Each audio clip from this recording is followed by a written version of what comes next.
what's it called? You got to alternate the colors because sometimes the action gets so frenetic. You have no it's like what's going on? Who just hit me? What was that? Now the Guilty Gear that just came out, it's in 3D. It looks like I'll be able to play that one because because you could clearly see where the polygonal characters differ from the background. So. But prior to that, all the other 2D Guilty Gear games, I tried.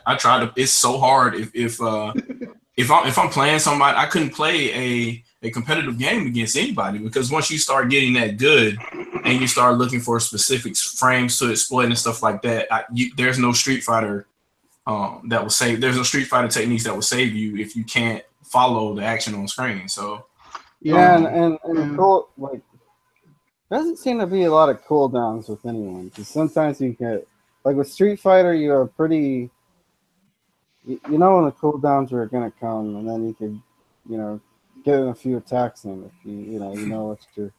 Speaking of Street Fighter, I make people quit a lot.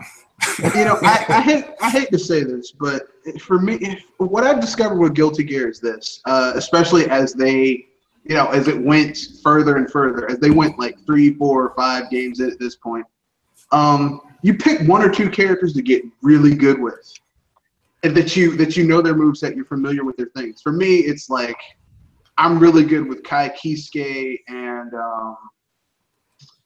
Soul Bad Guy. Who's the little girl with the very giant sickle? Who is she? I want to say. I say that would be May, Daphne? since that would be the one that closely resembles. Yeah, that's her. I played with her a couple of times.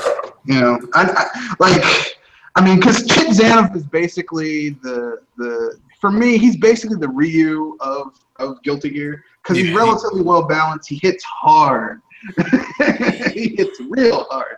I was about to say, KY is basically my main sense. If anything, he'll send you flying through the storms. With Kai Kisuke? Yeah. I used to like him when I played as him in the arcade, but then I kind of got away from him because I actually played Guilty Gear at home where it has a story mode and you find out about the characters and you realize that Kai Kisuke is crazy and a villain. It's I don't want to play as a villain. I was going to say, I don't think he's a villain per se, but more like he's had his mind go through a lot of trash. Okay. That's how I feel. That's kind of how I feel about. That's how I feel about 9 in the new Blaze Blue game. She's freaking insane, but she's such a good fighting character. Yeah. Kai Kisuke is fun. And he's fast. Kai Kisuke is he has almost the speed of a Chip Zanoff, but he's got great reach with his rapier. Well, it's not a rapier, but it's like a long sword. Yeah, his long sword. He's got great reach, and then you factor in that he's also got that he's got speed and he can launch people, which is insane. Real quick, I'd like to welcome everybody to the ShadowCast. The ShadowCast 28. I promise you, I'm not bullshitting. ShadowCast 26 will be uploaded at some point. But this ShadowCast 28 right now, we're talking Guilty Gear. It's always a conversation in progress. So that's what the fuck we're talking about right now. So Guilty Gear. It's just the way it works. Yeah, Guilty Gear. For me, Guilty Gear is the unofficial Street Fighter. It's the unofficial successor to Street Fighter that we grew up with. Because for the longest time it used cell shaded graphics and it has a very Street Fighter-esque feel to it. At least it did back in the day. Now it's kind of a little bit faster, but back in the day it was very Street Fighter-esque. Except you had the double jump. It's so much faster now, and I don't know if the first game have the overkills. If it did, I didn't use them. Yeah, I started with Guilty Gear 2nd, so I didn't know what was in the first game, the first Guilty Gear. Yeah, the first Guilty Gear that I played was the first one, but it was I played it in the arcade and I was just button mashing the heck out of it. And I was playing a Soul Bad Guy and I was wrecking people because, like I said, Soul Bad Guy is basically like the Ryu of the game, except he's got more power behind him. So like he was wrecking people. And so there may have been overkills, but they didn't probably call them that. They called them something else. But I mean, I don't know. For me, like when Street Fighter kind of went off of being good, I gravitated towards Guilty Gear. Hey, am I missing something here? Trinell, shout out to him in the chat. He just said he said it still uses sprites in HD, but I distinctly remember them announcing a game. It was a Guilty Gear game, and the character models were in 3D. Am I missing something with that? I think it's that could have been 1.5D. What you're talking that could have been about a side game. But the character models were in 3D, like they were polygonal models, and the background was 2.5D or whatever. It was basically like Killer Instinct is now. That's Guilty Gear Xrd. That's where they use, that's where they use certain like 3D camera shots after like certain finishing moves or whatever. But that's still a fun game. Yeah. That's still a fun game, or it looks like it's fun. Yeah. When I saw footage of that one, it looked like I could actually catch up with it. Like I could keep up with. I could see the difference between the characters and the background.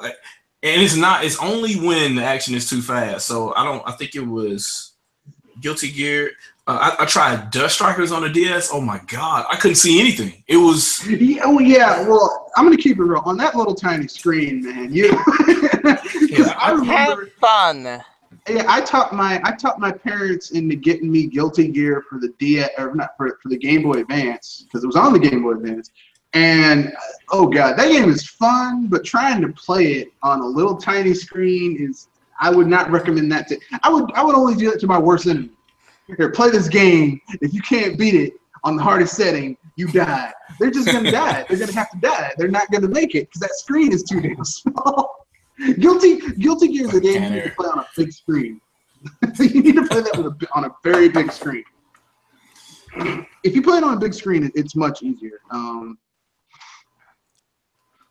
Because it's one of those games where you have like I said, they have that double jump. It's a spectacle.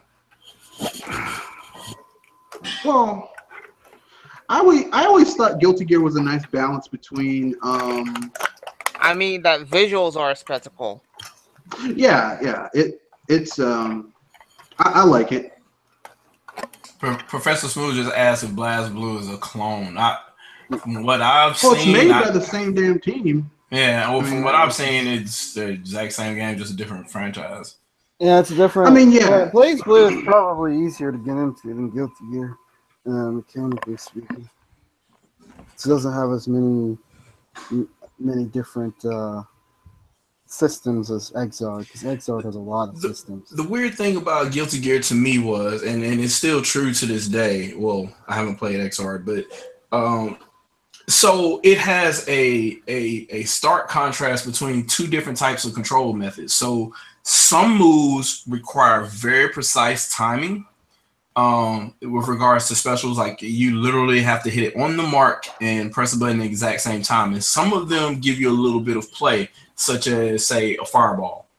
But some other moves in the game, like there are a couple moves with Mei, like I would either have to delay my input as if it was a Mortal Kombat command. And then other moves and other combos, I would literally have to have the timing that exact frame, or I would drop them. So I know, is that, am I getting that right? Is that the gist? Because that's more of what I got from the game, and I guess I've only played like maybe 3 of the series, but I started early with the Guilty Gear 2nd, whatever. I think they've made it more. And I think they've made it more technical as time has gone on, because in the original Guilty Gear, it felt like the continuation of Street Fighter 2. So it was like it kind of like, yeah, you can get technical if you want, but pick a character you like, you'll get good with them, you'll be fine. But now it's gotten kind of to the point, unless you change the control method to like easier.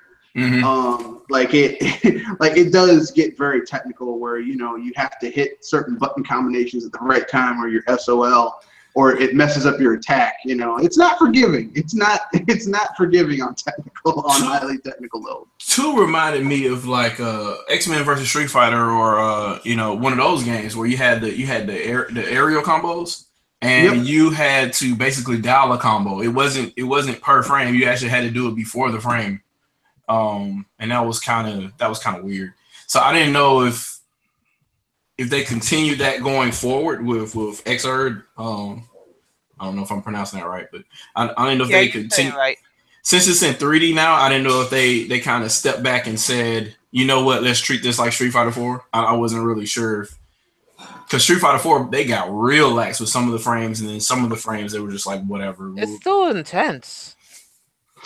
Yeah, I mean, that's one of the things I kind of really do like about the game, is that even when you're not playing on that technical level, it's still like very, like it's very intense. And you're right, you do have to put in button combinations before you do for a lot of those moves. Like if you're playing I mean, like I said, I'm a Soul Bad Guy fanboy. So, like, if I launch someone, jump up in the air, do an aerial combo, and knock them to the ground, and use a speed thing to get down before they hit it, so that I can nail them as they're about to hit the ground, I'm going to have to start doing that combo as soon as I start going down towards the ground, so that once I land, I'm already starting the animation to do that, so that it hits them at the right time.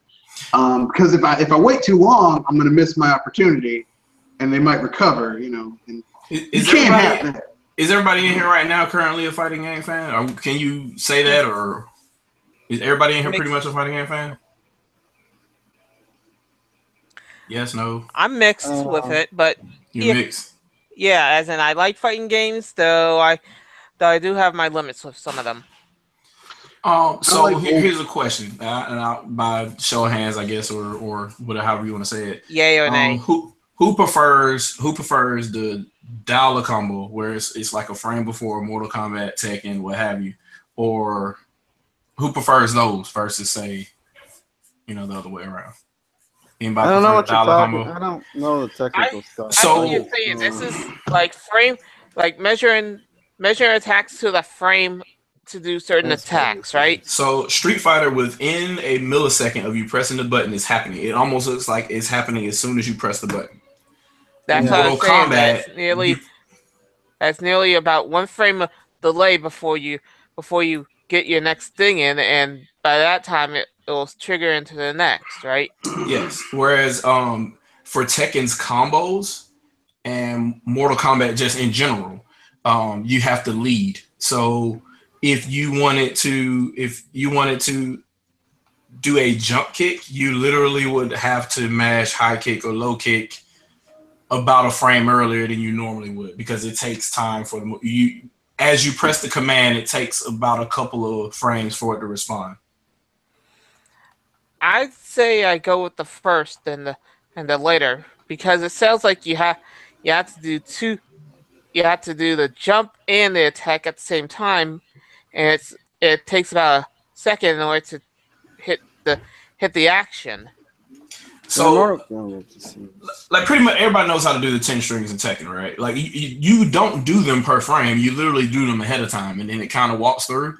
It's like trying to do one button command, and then while the animation's going on, you're doing another. Yes, and it's hilarious, because the problem comes at that point where if you wanna psych a person out or whatever, say you wanted to do a combo and intentionally drop it, so you could they call it recapture in Killer Instinct and other games or whatever, or intentional drop combos, so you can restart or whatever.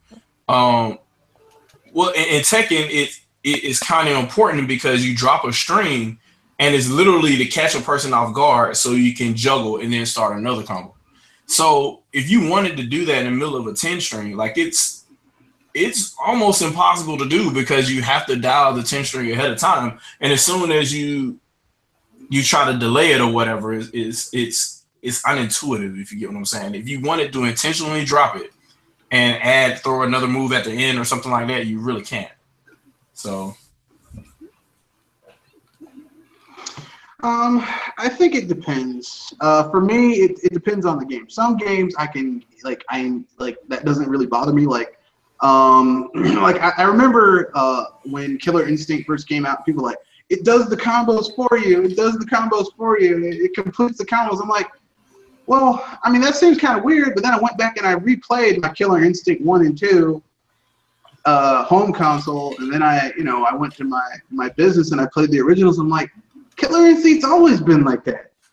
Yeah. So Killer Instinct is think of Killer Instinct as Street Fighter with additional commands. So in Street Fighter, you would do a special move, or you would do a normal move to chain into a special move, and that would be your combo, right? Yeah. In Killer Instinct, it's literally special, press a button and you get extra hits. Special, press another button and you get extra hits, and then you do a special in the combo. That's literally how it is. It's like you're chaining specials together. So it's not really, I won't say it's anything difficult like Tekken or Mortal Kombat in that way. Like you're kind of intentionally doing what you need to do if you're not just mashing buttons.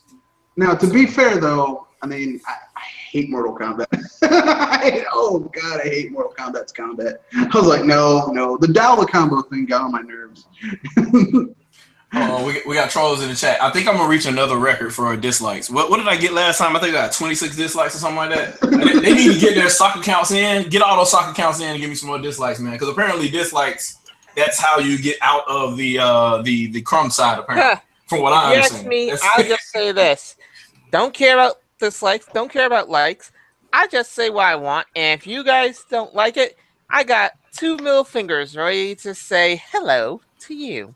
I mean, somebody in here, you know some of these people, like they have many different names, but they're all the same person. So I'll put it this way: in the chat, request you idiots. So don't even try to hide. No, I ask them to request if they want to come in and they have something to actually debate about. Ask for a link. I'll send it to you. You can come right on in, and I can roast your ass live. I don't give a shit. It doesn't matter to me. So if you're about that life, enter the request now, and we'll go from there. Zero shit to give it. Well, I mean, the thing is I'm like, look, if you disagree with what someone has to say, I mean, you can civilly disagree. Like, Professor Smooth, there are special moves in Tekken, but I'll have to talk about that at a later time. But go ahead, man. Like, I mean, generally speaking, when you disagree with someone, like I had someone disagree with me about, and I had civil discussions with people who disagree with me about, the triple Xbox and, why I don't think people should be getting Skyrim for the Switch unless you've been hiding under a rock and you've never played Skyrim and you own a Switch and nothing else. Go for it. But I have a hard time. But you know what? I feel that they should do it because they're pimping it on VR, and they just re-released another special edition that people actually bought for the PlayStation 4 and Xbox One. So I guess it's in their best interest to go ahead and do it. It's the easiest way for them to get a Bethesda product out there, and Bethesda isn't doing anything new right now, so that's the only thing I can think of. It's not like we're gonna here's Skyrim, here's Elder Scrolls 6 or whatever, and it's exclusive to the Switch. No, that's not happening. That's the thing that bothers me about the announcement is because Bethesda has so little faith in this game on the system that Nintendo's publishing it, and it's like a catch-22 because I think almost everyone who wants to play Skyrim already has this game on something, and so those that don't have it are basically few and far between, or they have no interest in it, like me. And so Bethesda's going to say, well, it didn't sell that well on your console, so we can't support it. And I'm like, it's a 6-year-old game, damn it. and once all is said is done, there'll be 5 versions of this game. Because there was Skyrim last gen, then there was the Game of the Year edition, which had all the stuff. Then there was the Legendary Edition, which is the re-release for next-gen systems and PC. Then there's going to be a VR version, so that's number 4. And then there's the Switch version, that's 5. God damn it! I mean, people accuse Nintendo of milking their franchises, but Jesus Christ! I want to know what we're damage controlling now. Somebody said we're damage controlling. No. First of all, we're not even talking about Nintendo games right now, so I'm trying to figure out what we're damage controlling. Look, listen. Okay, I know. Okay, look, I know people like to talk shit about me, Mr. Red Fox, the personality, but I'm gonna tell you right now. You can go to my latest video and look at my Steam library of how many hours I've put into Skyrim, combined between the Legendary Edition and the original. 477 hours. I think I know a little bit about that game, okay? And I'm gonna tell you right now, yeah, like everyone who has that game has probably already has it. I don't I mean, I'm sorry, I mean Nintendo, and I mean, look, I hate to say this to Nintendo, but I don't think some amiibo support is really gonna push that game. Yeah, it's nice that it's on the go, and I was gonna say it's decorative. But amiibo, they're like, well, you can use amiibos and get the Master Sword. Man, I can get a mod off of Nexus mods that adds the Master Sword, Ganon, Link's outfit, all that stuff. I mean, for free too. I didn't have to buy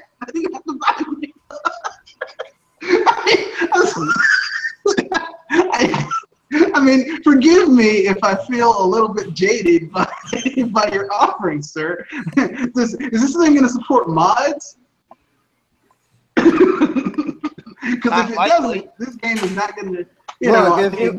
If you want mods, then just go freaking get the PC version. That's like the best way to play that game anyway. For those people who like that game, and I think those games look boring as shit, but you know. That's just me. I'm just saying. You know, I don't know, man.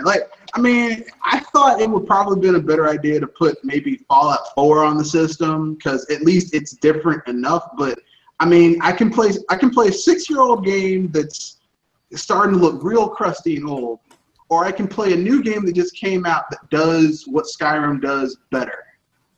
Let me think about that. That's a tough choice.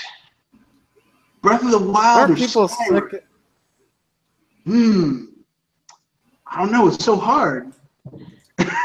It's so hard to make that choice because, you know, I don't think it was a good idea. I'm just saying. I know people are going to get mad at me, but I don't care because I'm not one of those people who just says things just to make people happy.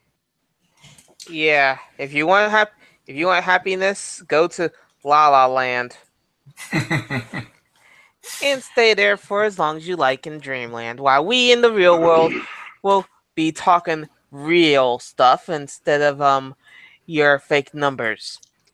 That's including you, Sonny. Oh, everybody link in the chat right there.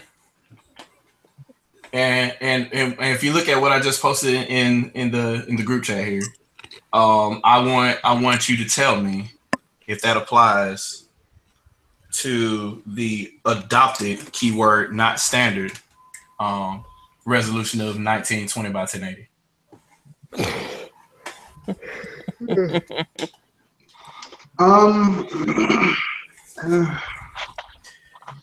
And the ZIL is no longer applied anymore because now it has moved on to what 2160p. Here's what I'll say about the whole 1080p versus 2K versus 4K versus 8K, whatever, 4K, whatever. These are people who can't get games to run stable at 1080p, 60 frames per second. So on anything, stably. So if they can't do that with basic stuff, why do people expect it at 2K, 4K resolutions? We're going on 3 generations now where this still hasn't been. But before that, 480p was working just fine on several consoles, and now all of a sudden, we can't meet the resolution that we were promising in 2006. Yeah, what's going on? Are the tools that hard to use now that they can't get to work, or what's going on? Well, that takes. I'd say it's laziness. It takes optimization, and look, these developers. I shouldn't say developers, because I'm pretty sure the developers don't want to release shitty games. these publishers are like, look, this game has to come out at this time of the year. If it doesn't, it's your ass. And so the developers have to, you know, they're forced to think, to find ways of getting the stuff to run on the console. And since these consoles are basically mini shitty gaming PCs, they spec them as low as humanly possible to get them as stable as possible, which is hilarious because they have to patch the shit out of them over their life cycle to make them work well or at all in some cases. And so basically they're speccing them as low as possible to get them to run as stably as possible so that they don't have to spend as much manpower, time, energy, resources to get it to run well before it goes gold. So that's why. I mean, for 3 gens, we haven't seen stable gameplay from, you know, I mean, let me put it this way. F-Zero GX on the GameCube ran at 40p, 60 frames per second solid on the GameCube. Mm-hmm. And yet we can't get a racing game now that's 60 frames solid on anything. I mean, you could say Mario Kart Wii U, but Mario Kart 8, but that was 59 frames per second. They were missing them. Ha ha ha. So here's my thing. So here's the thing, right? So the PS3 could do what it was advertised to do. It could do 1080p. The 360 could do 1080p. The Wii U could do 1080p. The Switch could do 1080p, and of course the successors to the PS3 and the 360 could do 1080p. All you need is around 12 to 16 megs of any type of fast memory to be used as a frame buffer, the thing that the person that claims to be a developer in the chat didn't know about when we had our first discussion. But I mean, he can come in now if he wants. He can request a link as well, and we could talk about that from way back when, since he's talking about development. But so since that's all you need to draw a frame buffer, at that point, the remaining memory is for other things that the CPU will need or for textures in the game. So you can't just have your colored texels and your polygons or whatever show up at the frame rate of or the resolution of 1920 by 1080, and then you have texture sizes of 256 by 256. It's gonna look like shit. So it depends on how you decide to develop your game at that point. So what do? Do you have really high quality textures in the foreground so it looks the way it needs to look, and then have lower ones in the distance, if you will, or the vanishing point, for those that are familiar with the Z-axis. So that becomes the problem. And generally speaking, with Nintendo's tools, all of that is there, but third-party developers don't want to use any of that shit because there's usually no documentation or anything like that as far as them getting started. Nintendo is like, here's the hardware, here's the little information that we give you, and good luck shoehorning your existing engine onto it. Yeah. Basically, yeah. And the other platforms, well, I would say the PS3 was just as bad. But for the 360, like Microsoft was like, what do you need? We can do whatever. Like, just please, whatever. And here's a bundle of money. Put the game on our system. Yes. So, and it worked. It worked well because they came out with the original Xbox saying like, hey, whoever's interested, please help us come on board. We'll work out whatever with you as far as publishing goes. And it'll be a Sega and a bunch of other publishing houses that work with Microsoft to get games out that otherwise wouldn't have been developed at all. So it's interesting to me. Somebody said they're blocked in the hangout from people that are already in the call. I don't have 10 people in the call. Anybody can get in. So if you want to get in, ask for a link and I'll send it to you. But anyways, when you're talking about all the things that you're going to need after drawing, the 1080p, the magical 1080p that everybody needs, that becomes the issue. And then your development practices are going to be what's going to be the downfall of whether or not you can hit that. So at this point, we're talking about, again, developers doing what the fuck they want to do and not really, not really doing what they used to do back in the day, where they just like, you know what, we're not good with this hardware, but we have a team over here that is. Let's send it to them. They'll make a version specifically for that console, and we'll work on the version we're working for and lead platform or whatever. It might be the Genesis, it might be the Super Nintendo, it might be, you know, the 3DO or whatever. And all three of those versions will be by different houses or whatever, and they'll be the same name game, what have you, and go from there. So yeah, but that takes effort and energy and time, and you know they don't want to put that type of energy and effort and time and competence into things. They just look. That's why do you think the specs for the Xbox One and the PS4 are so similar? Why do you think both of these companies basically like the specs, like I said, the specs, the hardware, what they can and cannot do are so similar to each other? Because basically third party said, this is what we need in order to port these games to your system as quickly as humanly possible and as stably as humanly possible. I didn't say it was the best version of the game, just quickly and stable.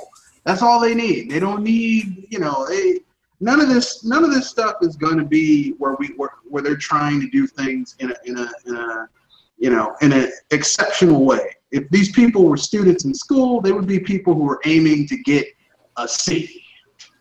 Not a lot of effort, not trying to fail, but not trying to get A either. They just get in there, do what they need to do, and get out. Okay. So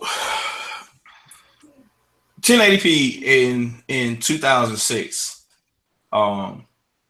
was a big buzzword. It garnered a lot of attention. A lot of people really thought the PlayStation 3 was capable of 2 separate 1080p display outputs. Obviously, that never came to fruition. The launch PlayStation 3 shipped with only one HDMI port, and it only supported one display for 1080p. The rest is history from that point, and a lot of games were 540p all the way up through just about now. So, with things like dynamic resolution and stuff like that coming into play. I mean, even Breath of the Wild uses it in some cases, depending on where you are in the game. So, the whole dream of, oh, well, it's underpowered and it can't do that. I hear this shit all the time. I hear stuff on Twitter, all these other social media. Well, the Nintendo blah blah blah is underpowered. Whether it's underpowered or it seems to me like I'm still going to get the same problems no matter what kind of hardware it has, because we went into the 7th generation with the same problems that we had from the 6th generation with regards to invisible walls and shit like that. All they did was give us higher detailed textures with the same problems. Then we go into the 8th generation with these consoles, and we still get the same shitty engines and, you know, all the other problems as far as like now we got to install games just because the disk drives are so fucking slow. So to me, when you talk about underpowered, if anything, it's the underpowered part of anything is going to be the development staff. And if it's not the development staff, it's the publisher for not enabling the development staff to do what they need to do within the allotted time frame. So either a project manager needs to be fired, you need to hire better developers, or the publisher needs to come up with realistic goals in relation to the project manager. One of those three things needs to happen.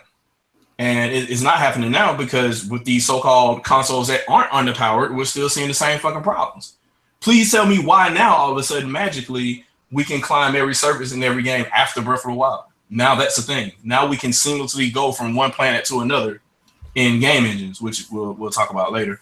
But these are things that we were promised that we were going to be able to do in games like Mass Effect and stuff like that, and they never transpired. We ended up going from corridor to corridor with high resolution characters or whatever with low polygons because they have a shitload of effects on them, and we end up with the same problem. So if that's the case, if Switch is underpowered, why are their games running stably? And I'm looking at Assassin's Creed, and it looks like I'm playing on a PC with a really weak graphics card. You know, the little stuttering, the mouse stutter. That, you know, that shouldn't be happening on a console because you know what that hardware is. So if something's underpowered, I have reason to believe that the game that looks impressive but does not run impressive, that's the console that's underpowered to me. Well, I mean, you know, a great man once said a few years, over a decade ago, that we're reaching the point where we're reaching the point where power doesn't matter. The only thing that matters is basically, you know, how it's utilized. I'm paraphrasing, of course. That was Satoru Iwata. And that's basically what's been going on. Like, okay, at this, I mean, since the, I mean, you could say arguably the 6th gen, but since the 7th gen on, all these consoles have been powerful enough to do certain things. It's just how the specs and the hardware is being utilized. How much optimization do the coders want to do? And I mean, you can't, like you said, like, I would rather have, like, okay, if someone said I can give you a game at 720p, 60 frames per second, but we can give you a huge open world to explore and places to go and things to do, I would rather have that than have 2K, 4K graphics, but it's just a prettier version of, you know, like you said, corridor to corridor, little area to little area. Hiding but that's loads. just me. Yeah, yeah. Hey, follow this blip on the map. Go here, climb up this tower, jump into this haystack. Okay, awesome. Go do it again over here. I mean, you know, I mean, I personally, I mean, like when I hear about new hardware, I'm always like, man, I wonder what new things they'll be able to do with this hardware. But I mean, they aren't doing it. We're literally seeing the same thing done over and over again with slightly better graphics, and that is sad. Yeah. And the only people who are pushing the industry forward get shafted, you know. Well, they don't know what they're talking about. Stupid. They don't know. They're just you know, I just like, I all I have to do is just say, look at Mario Kart 8. That's pretty much it. Look at Mario Kart 8. We can't use look at the amount of detail that went into animation, lighting, getting the frame rate to be stable. But it's only 59 frames per second. Yeah, I was about to say that. We can't look. Isn't that what it's supposed to be to meet NSTC standards? Well, I mean, the fact of the matter is that Mario Kart 8. You could look at Mario Kart 8. You could look at Xenoblade Chronicles X. You could look at you could look at the original Xenoblade Chronicles. That game is on a standard definition system, supposedly the weakest one, and you have this massive open world to explore. That game would not have been out of place on the PS3 or an Xbox One.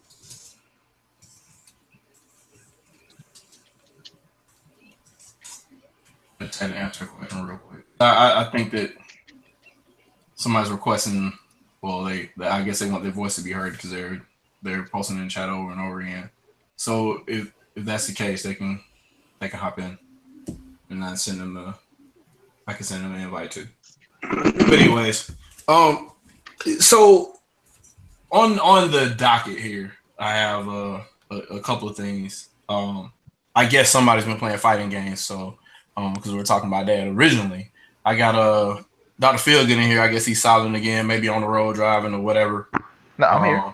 Oh, you're here? Okay. Yeah. So I'll go around robin with everybody. Y'all just tell me what y'all been gaming on. You know what I've been gaming on if you got my handle. So for me, it's been Wii U, Xbox One, Switch, 360.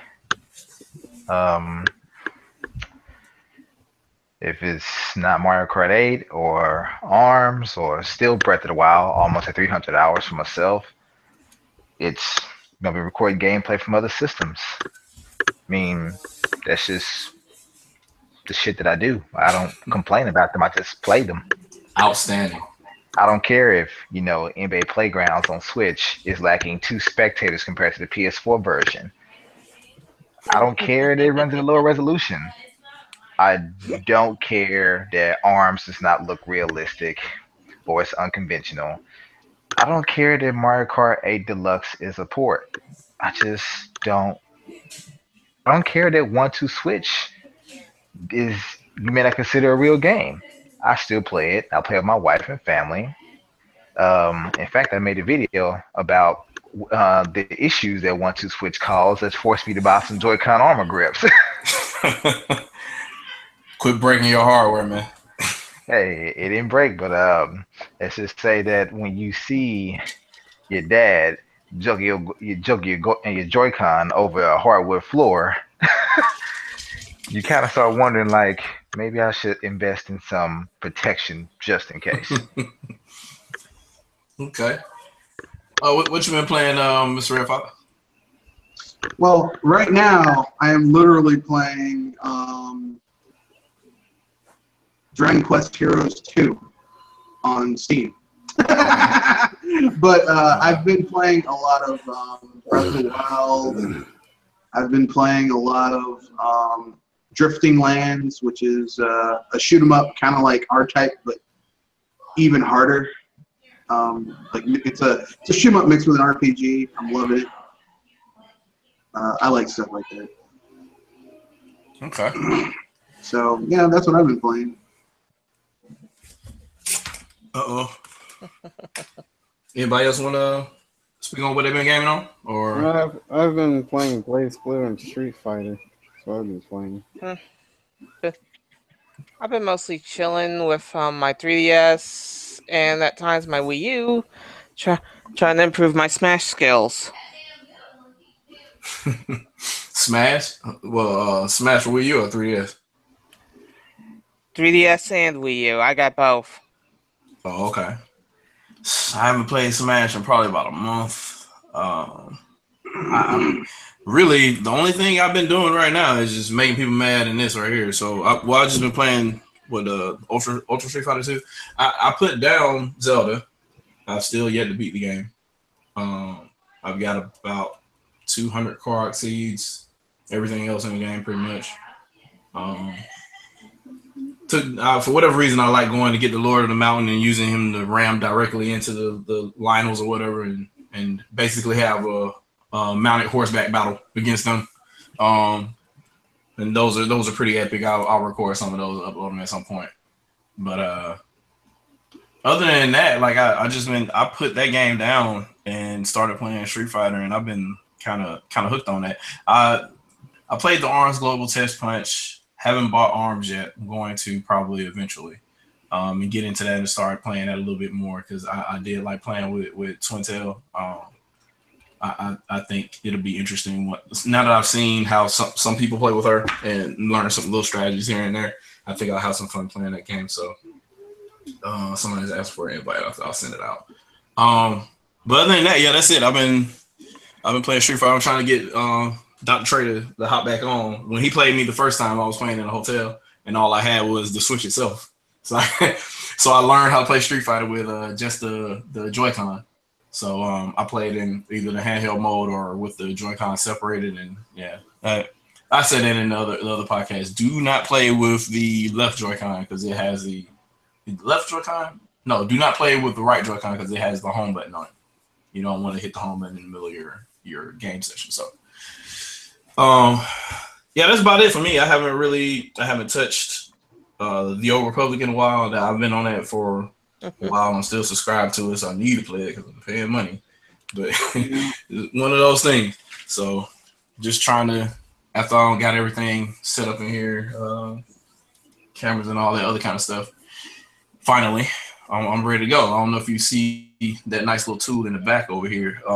Those things are a godsend. If you want true wide gig in your house, like it's called the Ubiquity amplifier system. Obviously, they have an enterprise version of it as well. I don't know if you want to pay $700 per access point, but it's a pretty good deal. So for those complaining about devices that do not have wired Ethernet capability, it's not a problem. So, but well, you know they're going to find an excuse to complain anyway, because that's what people do nowadays. And people are going to beat me up and say, "Hey man, what happened to your wireless video you were going to put up?" Blah blah blah blah blah. I said, "Man, look, I build videos in Final Cut, and they sit there and edited version, and I'll have to build all kind of little cuts and jump cuts and literally slideshow elements to explain stuff to people. And that's not something that that's not something you generally do for free over and over again. It takes a lot of time. So if I decide I want to get back into it and release the video, fine. You know, I might do it at some point.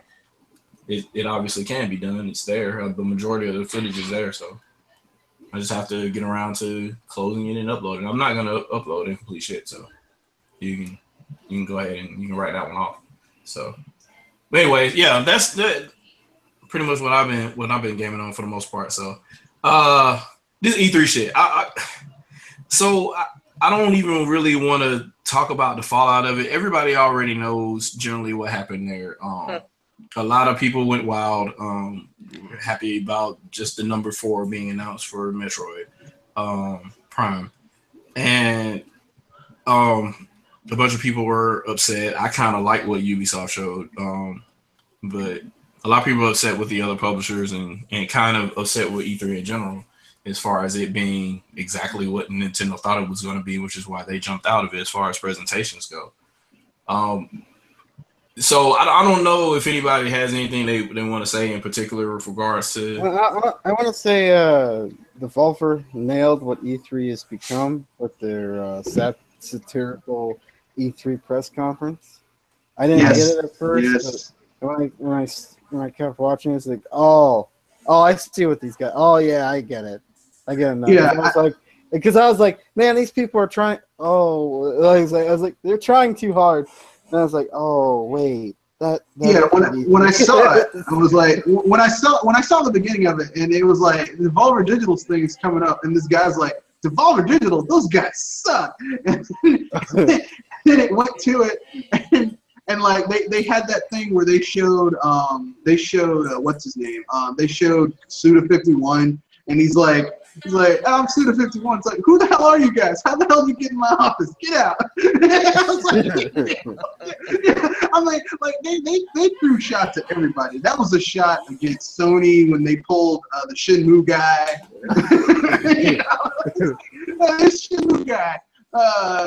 This game's coming eventually. He's like, I have nothing to talk about. I'm not doing any game with these people. Get out of my office. Like, what I'm saying is that people just, people need to just be a little.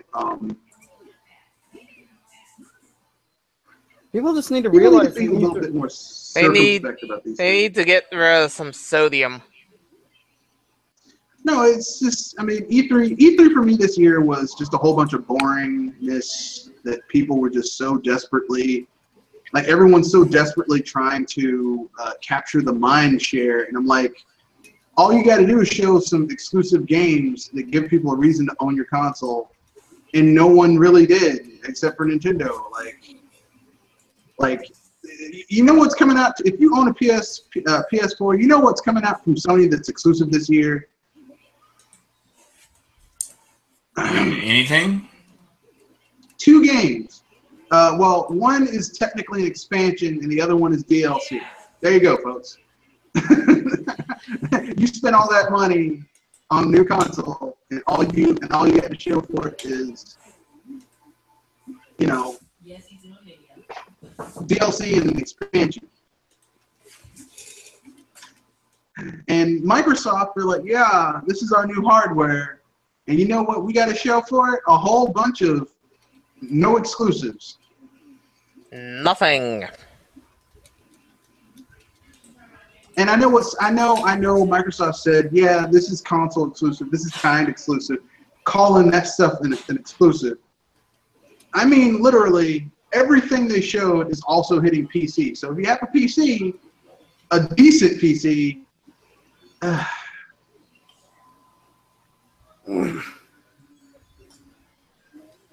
don't know. Generally speaking, I thought everything was kind of okay. This is the safest E3 that I've playing it real safe this season. Yeah, like even with a new console being launched, I'm like, but you're still playing it pretty safe. Like there's nothing new for the Xbox One It's just games we already knew were coming, and you're promising 4K and specific features. I think the most unsafest thing that happened at E3 was that Mario plus Rabbids thing. It's like that game looks better than it has any right to be. Yeah, it does. It's one of those things. Like that was one of the things that was like a real big shocker. It's like I want to pick this game up. It looks good. I mean, I was like, you want to know what else? You want to know what else was unsafe at E3 this year? Was Nintendo pulled Microsoft and Sony. They showed a poster, a digital poster of Metroid Prime 4. And people lost their mind. I'm pretty sure someone who was at that conference at E3, at Nintendo's conference, just wet themselves when they saw that. They were like, no, not Metroid Prime 4. You know, I mean, that's basically what happened. And like, we didn't see any gameplay. They just basically said, okay, you aggravating SOBs, we're working on it, leave us alone. That's basically what they did. And to the chat real quick, I sent Lulzy a link like 3 minutes ago. I don't know what he's doing, but he's probably making another you know, I know I blocked one of his multiple personalities, but I can't keep up with all those different personalities, man. He's got a million accounts. I sent it to one, whatever. Yeah, he'll figure out something. With those the man of 1,000 faces. Yeah. So yeah, I don't. At some point, I don't want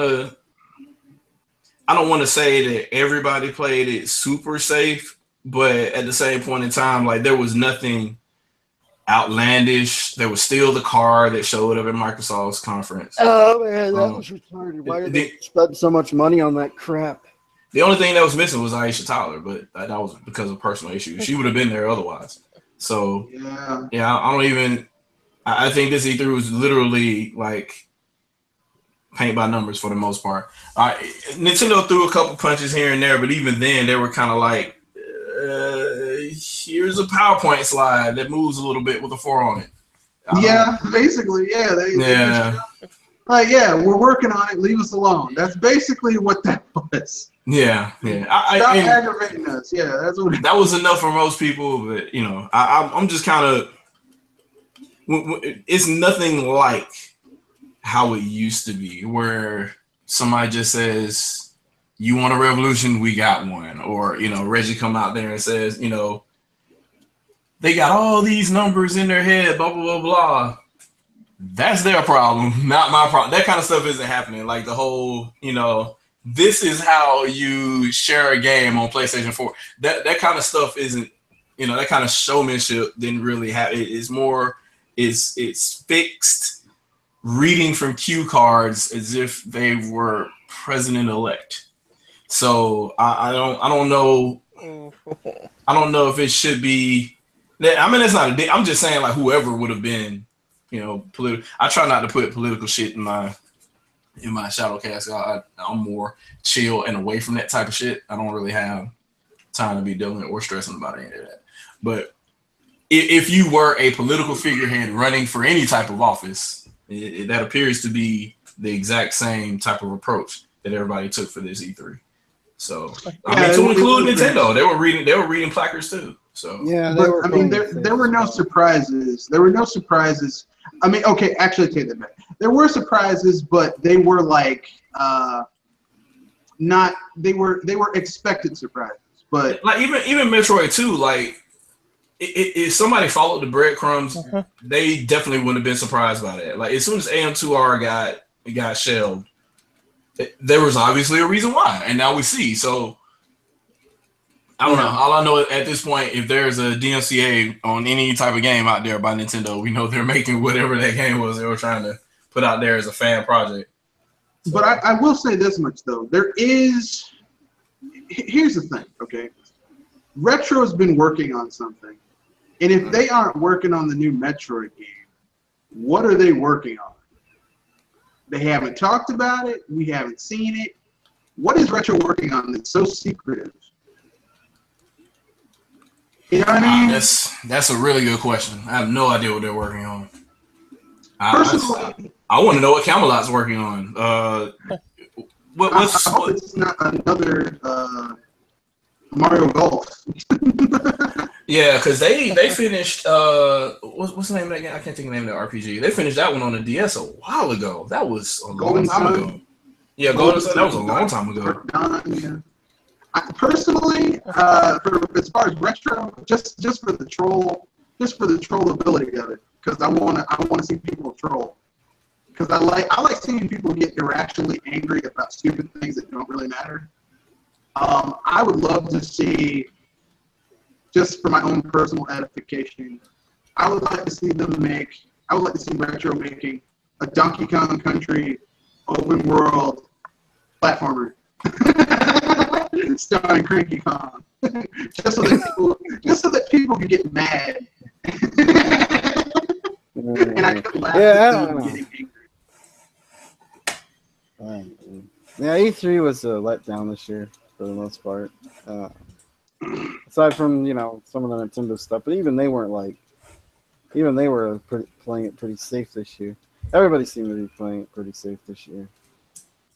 Well, Nintendo had to play it safe to an extent, but Microsoft should have been swinging for the fences. They should have been like. They should have been. They should have been out for blood. Seriously. Yeah, and they were like, let me put it this way. I'm already worried about the Xbox One, the triple Xbox. And just because Phil Spencer himself said, we'll leave it to consumers to find out which console they should get. I'm like, what type of sorry ass shit is this? Yeah, that's kind of lazy. Honestly, I wasn't impressed by mostly the other two, and I was only watching the big three. I hate to disappoint everyone, and that is Xbox One X is a ninth generation console. They're going to market it as another iteration of the Xbox One, but it just seems like a ninth generation console that they're putting Xbox One games on. I was going to say, it's more like the PS4 than the ninth generation. Yeah, I think it is more of a 8.5 upgrade than it is the ninth generation, just because, it's not doing anything really new. It's.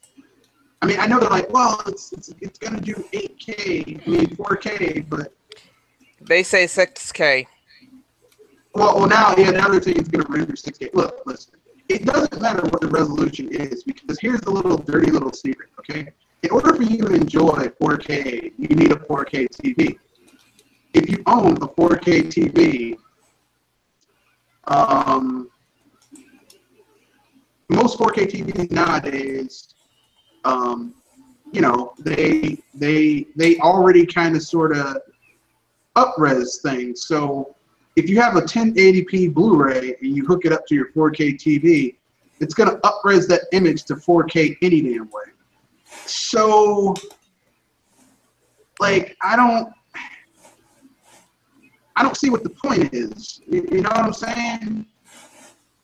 Yeah, it's just one of those things, man. This is for the people that are in the chat right now. So I sent them a link. It's on here. It's showing up. So I don't know. That's the account I sent it to. Whatever. It is what it is at this point. I don't have a really.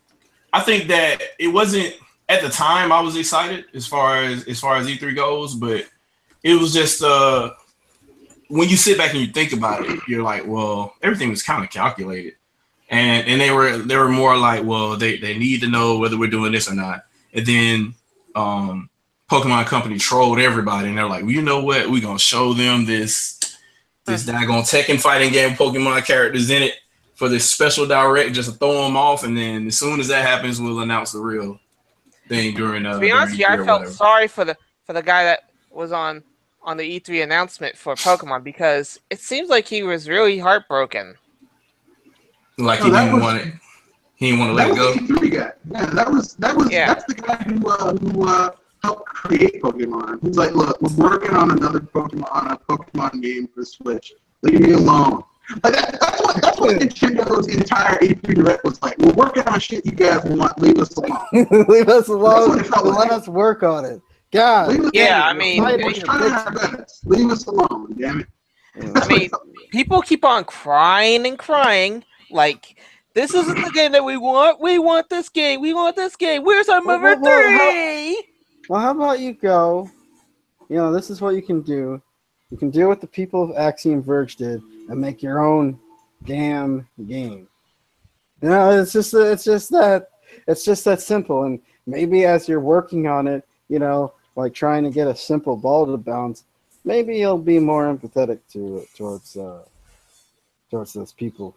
You know, to game development and the risks involved and all this other stuff that you guys think it's just so easy to do. And as somebody like me that's working on something right now, I'll just say it's not. Here's what I'll say about this year's E3. Or at least about Nintendo's announcements. These games that people were begging and whining and aggravating people about, and literally like trying to, you know, starting movements and redirects and petitions and all this stuff. These better be the highest selling Metroid game ever. Like, it better outpace Metroid Prime, which was the highest Prime in the series. Metroid Prime 4 better be a revitalization of the franchise. It better be like Fire Emblem. Yeah, man, it better sell. It just better sell. Better sell like millions, trillions. No. Well, okay, trillions is unrealistic. It better sell. Metroid Prime sold, I believe, 4.13. This thing better sell. This better be about 50 or higher than percentage of the system. It should sell 5 million. It should sell over 5 million. Because Metroid Prime is sold on the second best selling console of all time too. So that's kind of I don't know what to say as far as what the threshold should be at this point. I said that it's supposed to be 50% of the population. Of the install base. Like, I don't like. Okay, Metroid fans aren't like that. They don't have those types of numbers. I'm just saying it should sell at least 5 million. Okay, if Metroid Prime, which is the highest selling Prime in the franchise, the first one, sold over 4 million, this one should sell at least 5 million. If it does not, then I'm gonna call these people who were begging for another Metroid Prime full of shit. I mean, these are the same people who were begging for Star Fox. So I was gonna say, ain't these guys like the Sonic fan base, only worse? Yeah, but the Sonic fan base at least buys those games. They know they're terrible, but they buy them anyway. So in the chat, somebody said worthwhile games sell consoles. So I guess Wii Fit is a worthwhile game, and so is Wii Sports. So there you have it. Nice way to troll. That ends that argument. What's a worthwhile game, objectively speaking? Can't. By what these guys say it, if I think about it right, it's supposed to be a game that goes with every console that you ever have, and it's supposed to be the reason that you play it in the first place. I think a worthwhile game is just a system seller. It's something that you buy the system to play that game. And I think like a worthwhile game for some people is something like Oh, hold on. This just in, everybody. The Entropic Void account apparently is a group account because multiple people are replying about this same link. And apparently one of them is in the lobby right now. So with hello and whatever. So whenever they're ready to talk, I guess they can say whatever they have to say. But other than that, I don't know. Go ahead, man. But I don't know. Yeah. So here's my thing. It's funny to me how the double standards come across. You want Nintendo to do the things that Sony and Microsoft do, right? Because apparently they do them well according to you. However, we should not complain about Sony and Microsoft not having some of the best first-party games of all time, or legendary franchises, if you will. They have to create brand new franchises every time they build a new system because they either fired the developers or something else went wrong with it or it just didn't really sell. Yeah. You know, worthwhile game, because worthwhile games sell systems. Apparently, their AAA games aren't worthwhile because they don't sell systems. So, hey, you're talking about double standards, right? Yeah. You know, I just so happened to make a video. I made a couple of videos today. I saw one of them. I saw the picture anyway. I didn't get to click on it yet. Which one? The one with that showed the Xbox One, the PlayStation, and the Switch in the middle. It's saying it's always been that way. Yeah, that one, dude, that just came to mind. But I've been hearing that. You know, we've been seeing online for years. People talking about. I always had a statement of, I shouldn't have to buy another console just to play third-party games. Well, you know, I feel the same way with my PlayStation and Xbox. Why should I have to buy another console to play great first-party games? But Doc, why are the people that always say that are the people that own all the consoles anyway? It seemed to me like every person that says that owns both an Xbox One and a PlayStation 4. Yeah. For me, I have this to say that if anything, I want all the third party that they can offer that is able to use what is of the system. Well, my thing is, even my second video that I made, the people that always bitch about wanting third party this and that. My point was, stop lying to yourself. Because even the Switch or any Nintendo console got those games, they're gonna still choose to buy on another console anyway, and your excuse is gonna be, why would I buy it on an inferior console? Well, I mean, they might not just say that. I mean, like, it's like I said earlier about, like, Skyrim.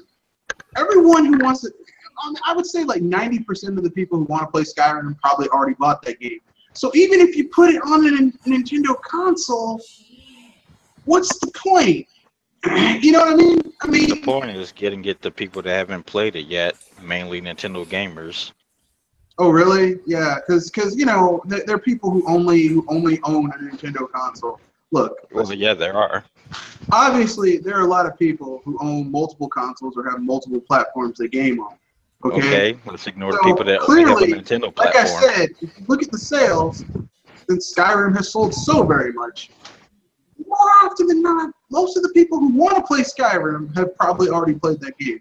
And the small amount of people who, you know, haven't played it, I really don't think. How small is a small amount? I guess the people that are only Nintendo gamers, because apparently they're very few. Yeah, you're right. Yeah. If I listen to the other complaints, so I guess it depends on what complaints we're going to listen to. Complaints from where? The complaints that say Nintendo isn't with the times, they need to do all the other things the other systems are doing because they're the majority. Oh, speaking of so which, if they're the majority, are you going to let me finish what I'm saying? No, are you going to let me finish what I'm saying? I want to know how the voice chat is working on the Switch. I know you're getting it. But you asked me a question and you didn't let me answer it first. Can you stick to one topic at a time? Yeah. That's all I'm asking. Oh, his answer is pretty worthless because he doesn't have an actual answer. But you don't get a chance to qualify what my answer is. You don't make rules. So you don't get to qualify what my answer is. Either you let me answer it or you don't want me to answer the question. Is it a rhetorical question? Just say that ahead of time. No, go ahead, answer. So if Nintendo gamers are supposed to adhere to what apparently the majority or the right is, if that's the case, I mean, you and a lot of other people, there's a vocal minority, especially of YouTubers, and a vocal majority of people in general that don't talk on YouTube that make this same complaint. That says Nintendo needs to do what everybody else is doing because they're the majority. So if Nintendo and their fans are the minority, that means very few of those people exist that are just strictly Nintendo. I'm not even a person that's just strictly Nintendo. So the statement that you were saying that there's a lot of people out there, like what evidence do you have that suggests that there are people out there that play only Nintendo from 1986 until now? Any census data or anything you got? But hey, you know what, Shadow? I got. No, I want him to answer. Or if he doesn't want to answer that, he can just ask another question and let us know before he asks it whether or not it's a loaded question or if it's a rhetorical question ahead of time, so we know how to answer. Go ahead. Oh, sorry, I wasn't listening. I was just okay. If you're going to ask another question, let us know if it's going to be rhetorical or a loaded question first. That'll save a lot of time because I don't have too much time for us to go through. Well, my thing is, if you're not listening in the first place, then let's just not even waste our time asking questions or making points. All right. How was the voice chat on the Switch? I just want to know. Are you going to listen first? Yeah, I'm listening now. No, I'll let him ask the question. Go ahead and ask the question. How's your voice chat on the Nintendo Switch platform doing? I mean, do you have it yet? I don't know yet. Well, you don't know? Why wouldn't you know? I'm asking about it because I don't have a Switch. You don't have a Switch. So you claim that you don't know how it is when you know it hasn't even launched yet. Oh, so it hasn't launched yet. So do you know anything? But you knew. But you that's not. Wait. Did you say it hadn't launched yet, Doc? Did you say it hadn't launched yet? I just said I didn't know anything about it. I don't know if you have it or. But did Dr. Feelgood say it hadn't launched yet? So it hasn't launched yet. Did he say that? Yeah. So that's what I know. Did he? Did you say that, Doc? Did you say that just now? I said it hadn't launched yet. You said it hadn't launched yet. Okay. So now he said it hadn't launched yet. What do you have to say about that? Have they released any information about it? About what? How the voice chat's going to be. Yes. Okay, how's it going to be? Well, you're going to use voice chat to talk in games. Hold on. A couple of the games is going to work in. Shadow, don't answer that, dude. Honestly. No, I'll go ahead and answer every question you have. It's fine. Here's why. If you can ask these type of questions, I'm pretty sure you're smart enough to do the research yourself because you obviously came in here because you want to prove something to us. He can ask the rhetorical questions that he already knows the answer to. Does it still require a phone? Or does it not require a phone? Could you show me how you found out that it required a phone? I asked a question. I never said it did. But you know it. But you just said it. So yeah, that's a logical fallacy. You put in the question as a preface to the question. You said that's a loaded question. I'm sorry, that is a logical fallacy because you loaded the information in the question as if it were fact. No, there was a rumor when the Switch first came out. But you didn't say it was a rumor as part of your question, did you? You didn't go by that. You said. Did you say per the rumor? No. He said, does it still require a phone? That means you knew. Rumor. Hold on. You said still require. When did it require? Yeah. Like the rumor was saying. I'm talking about what the rumor? What rumor? Yeah. And why are you looking up Switch rumors? What rumor are you talking about? Be specific. What are we talking about? You realize the system is launched, so there's no need to look up rumors, right? And yes, this guy is. This is not the NX. It's the Switch. It launched March 3rd, 2017. So rumors. They don't have voice chat. But see, it still doesn't have voice chat. So are you asking does it, or now are you saying it doesn't? Well, I'm saying it doesn't because you said it doesn't. Okay, no, you said just now that it does not have it. That means you knew before you asked your last question. No, but when you answered my question, you said it didn't have it. So that's where I got the information from. No, you got the information before you came here. You're trying to see from where we're going to defend it in the way we are, but you knew the information before you came. No, I didn't. Can you prove that? You did. Let's address his question, Doc. Why are you lying? Doc, come on. Doc, let's address his question. He asked, "Does it still require an app?" Did you not ask that? Did you not say it that way? Does it still require an app? Yeah, does it still require an app like the? Is that not what you stated? Yes, but I also said, like the rumors said. Oh, afterwards to clear up your question. No, you were talking. No. So what rumors are these? Because I mean, for someone who claims that he doesn't know, you're looking up rumors and shit. Let me say something. I just want to know where you got still from. Looking them up. Let's clarify some things real quick, okay? First of all, Nintendo has not released any more information regarding how exactly it's going to work. The only information that's been released has been by a third-party accessory maker by the name of Hori that made up their solution to offering voice chat on the release of Splatoon with a Splatoon-themed headset. So Nintendo has yet to come out and say how exactly it's going to work. By the way, whether it exists or not, it's working fine. That's the answer to the question. It's working just fine. How you know it's not out yet? Because I'm doing what I do to voice chat right now.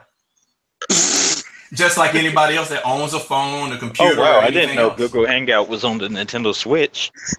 I'm sorry. Does it have to be on the Nintendo Switch for that? Hold on, but I did a video about In this short, too. why do we need those first party to cover what we already have that is free? How many people? Let's be honest here. How many people that own Well, it ain't gonna be free an for long. Xbox One or a PS4 actually use the console app to voice chat as opposed to Discord, Hangout, FaceTime, and Skype?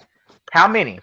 How many people actually do that? Because we all know, being gamers, the app that's on the console for voice quality is crappy as hell. It's not even really worth mentioning. Most people, even when you look at Twitch feeds, they're not using the voice chat app on the console. They're using other third-party sources to get voice chat or to have voice chat in the game. So my thing is, you're arguing about voice chat, but it doesn't matter. They still have it or not. Is it being used? And typically, the answer is no, it is not. But I have a question for you. Since you want to attack something you know is obvious, what's up with these consoles and their first-party games? I mean, where are they at? That's really irrelevant at this point. He asked how it was going. It's going great. So I have no problems. I am able to talk to the people that I want to talk to online. I want him to now answer my question. PS4, Xbox One. What's up with the flurry of quality first-party content? I said no. Wait. To quote the person in the chat, worthwhile games, because they also sell well because they sell the console. Worthwhile games sell the console. I'm waiting for it because people use the voice chat on the consoles. Uncharted. He's still talking about voice chat. Hey, let him have the floor. He's still talking about voice chat. Go ahead. I don't even know how it got to this first party thing. Well, that was my question.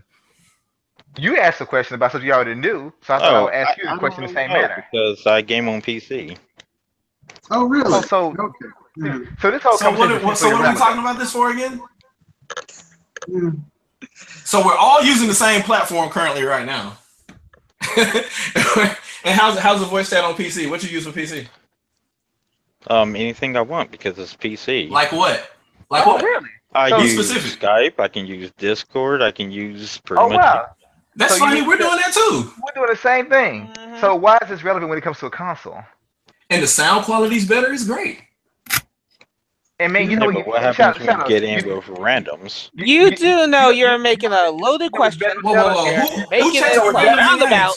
You know what's better? You are not even helping your own self. But you know what's better overall when you're looking at this is that I don't have to be on my console to use this voice chat option. I don't have to turn on my console to use this voice chat app. It's on the PC. It's on my mobile phone even. So, Lulzy, what's your point? What are you trying to get to here? You don't have it with your console. I do. It works just fine. So, you do realize a smartphone has Hangout and it has FaceTime and a myriad of other voice chat applications you use, like and everybody has their phone sitting next to them. Okay, so when you get in a random lobby, you hand out a Discord link or a Hangout link to a lobby. Usually people are running Discord anyway. Yes. We do that. We get lobbies. I have a Hangout chat right now that has over 10 people in it, and we talk every day. And if I hit the call button, it calls all of them. We're in a voice chat. And jump on Mario Kart 8 Deluxe right now and see how many people come into your. It has to be randoms. See how many people comes into your. Voice. Oh, see, okay. Well, Mario Kart 8, you can chat in the lobby anyway. Scenario, you can't do that. You can't pinpoint it. No, we can answer this question because you can chat in the lobby anyway. That answers this question. Fix your audio. Oh. To answer your question, Lulzy, you can chat in the lobby anyway in Mario Kart 8. But now while the game's going on, wow, that's amazing. What now? You said what now?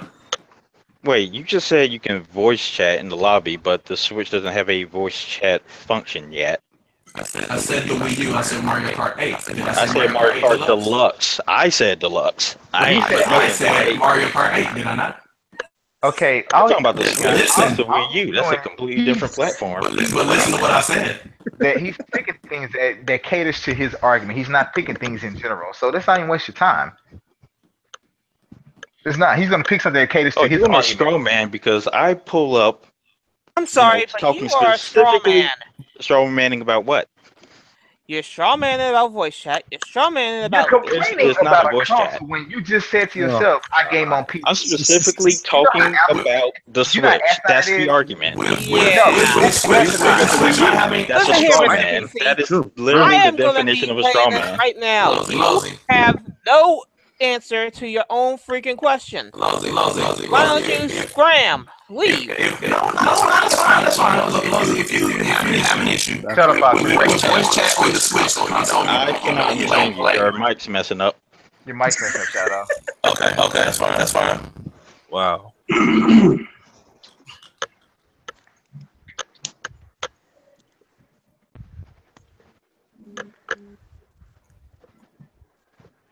Oh, is anyone? But for the record, this is a dumbass argument. It's not really an argument. What is the argument? Hello? It's dumb as hell because we're talking to someone that's complaining about consoles, but yet he just stated that he games on PC. So what the hell are you doing here? I want there to be an incentive for me to buy a console. So yeah, what? Wait, we're supposed to make you buy a console? What? First of all, the only fucking incentive that anyone should have to buy a console is if they want to play the games that are on that console. Typically exclusives. Now, as someone who I would want to play Breath of the Wild, but it runs better on my PC. Let me finish.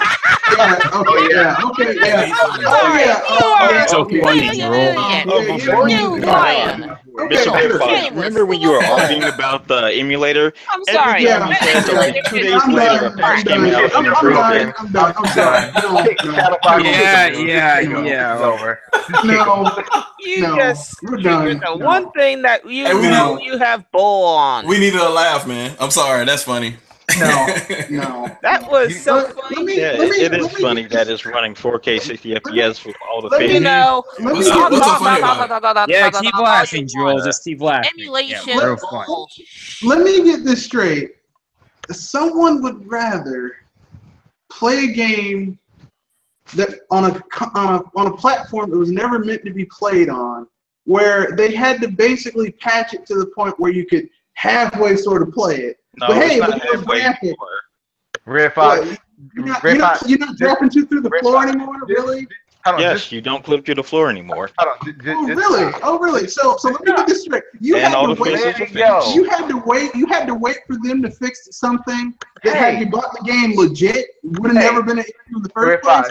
Let him go ahead and do everything. FPS 4K. Yeah, okay, keep on talking. Joel. Let him go ahead and You have no honor. You don't have any respect for anything that is legal in this freaking place. Seriously.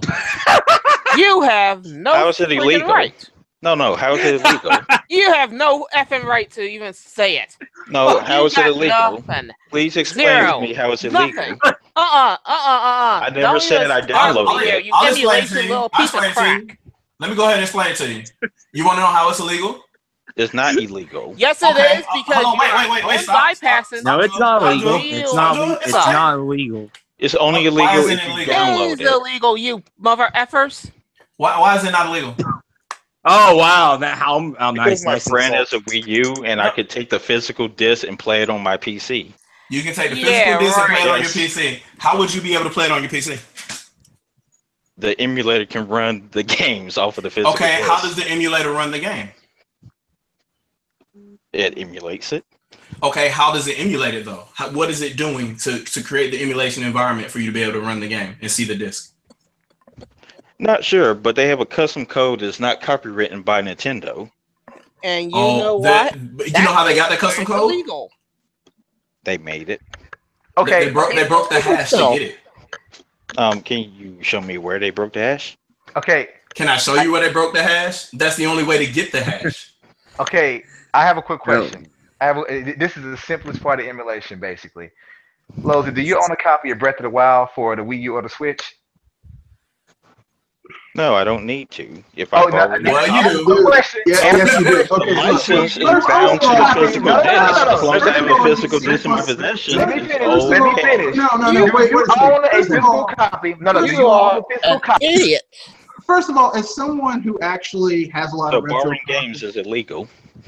Borrowing? No, man. When you download I didn't download it. When you download Yeah. a ROM, when you access a ROM for a game you don't own, that is actually illegal. No, it's not. In America, no, it's not in America. Let's contact Nintendo and ask them. Once you do that, let's contact them and ask them. They don't prosecute it. They don't prosecute it because it's very hard to prove. But I mean, this is recorded, right? So, but check this. You said, well, I want to make this as clean as possible. So, your little cohorts or whatever, they're no longer with us right now. So if you're saying legitimately that playing the emulator is legal, I want to know how. And the reason why I want to know how is the way that emulator Cemu is designed is that it takes the hash of the system to be able to match with the hash of the game for that territory. You have to decrypt that hash to be able to use it. Decrypting that hash breaks RSA regulation. The same RSA regulation. No, it doesn't. Yes, it does. Yes, because that's an agreement that they have with Nintendo to encrypt their games. So for you breaking the encryption of the system or breaking the encryption of the game by downloading an ISO and using them together in tandem, that is illegal. So unless you have built your own emulator, you've taken the key from your own system and don't use somebody else's, which means you build your own Cemu, and then you take your own games, rip your own games, pull the own hash from your own games, then and only then is it legal. Yep. It is legal. Wait. What I just said was you are pirate. You downloading Cemu because you didn't build Cemu. Like I just said, okay. There's a decaf version that you can do that. Look it up. Did you build Cemu? Oh, really? Oh, geez. Hold on. Decaf. Explain decaf. Go ahead. Explain what happens. What happens with decaf? Because we're going to get to the same point, but go ahead. It's the legal version of it. The legal version? How is it legal? How is it legal? Explain. Give us details. Because you require the console and the physical copy to use it. You require what console? The Wii U console. We ripped the data off of it, and we used it. Okay. So that means you have to have the Wii U and the game, right? Yep. And we can play it in 4K now. So you need a Wii U, and you need a copy of that game just to like the legally PS2. use Cemu to play said game. Yep. Are you seeing the problem with that? And you don't own either one of those, right? You don't have to own it. Yes, you do. You just said you do. I just said I borrowed it. You fucking If you pirate. borrow it, you don't own that copy. That's not your key. Okay, now you got me swearing here. You are effing pirate. You cannot be legal with some of this, and you're trying to bypass Nintendo for what? Your 4K effing graphics that are bullshit because they have lag. And you know so funny. I agree with Lulzy all the way to a point.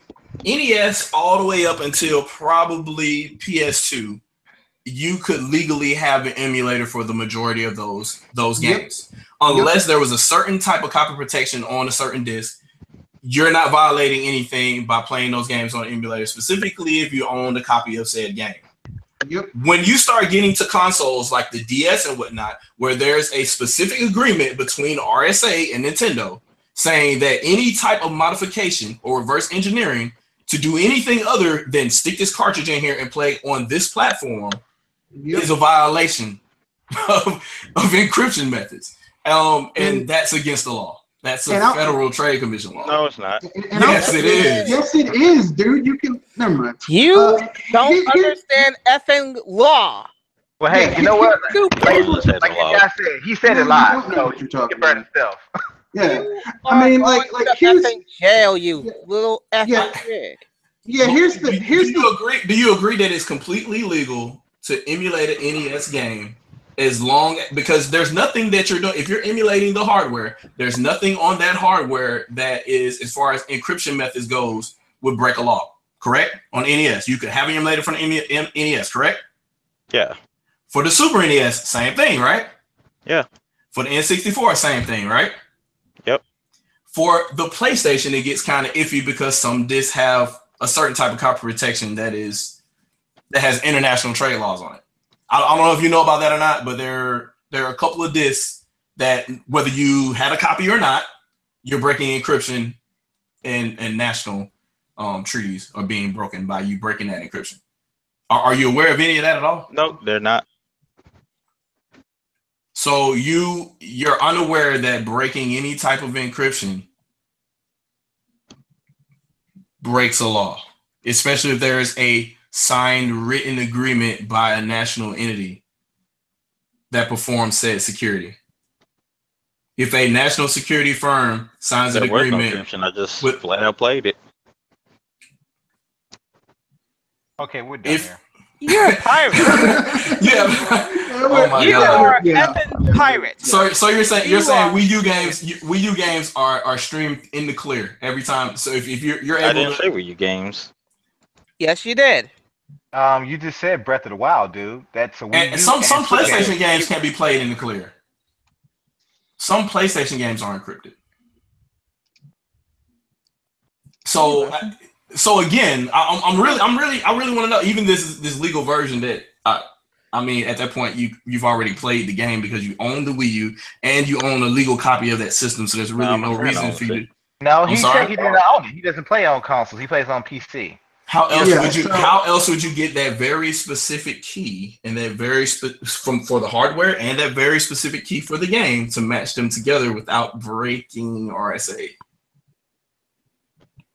Even then, I mean, you're still kind of wrong because you're breaking it for the hardware and the software that you bought. I think I just want to play it in 4K. What's wrong with that? You're being a pirate about it. We just said what you did wrong. You avoided the question.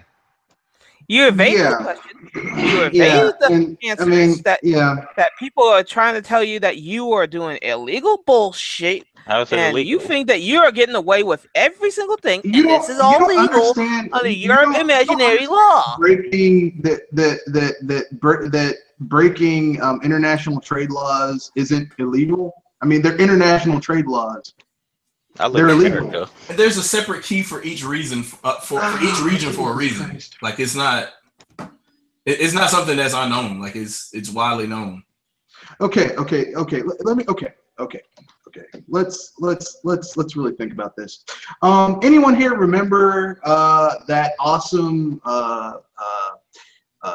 hacking firm that got sued and shut down in Canada that sold the RF4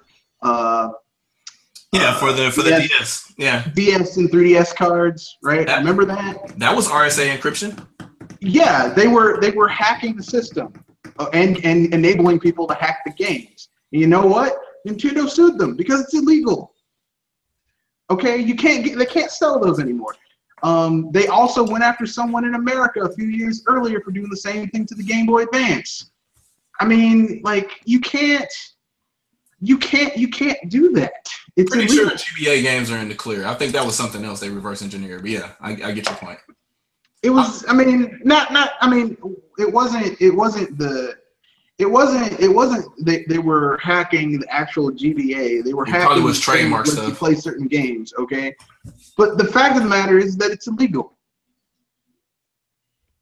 It's international trade laws. Where's the specific? Hey Steve, Bob, you gotta go, man. It's just TheLulzy in here now.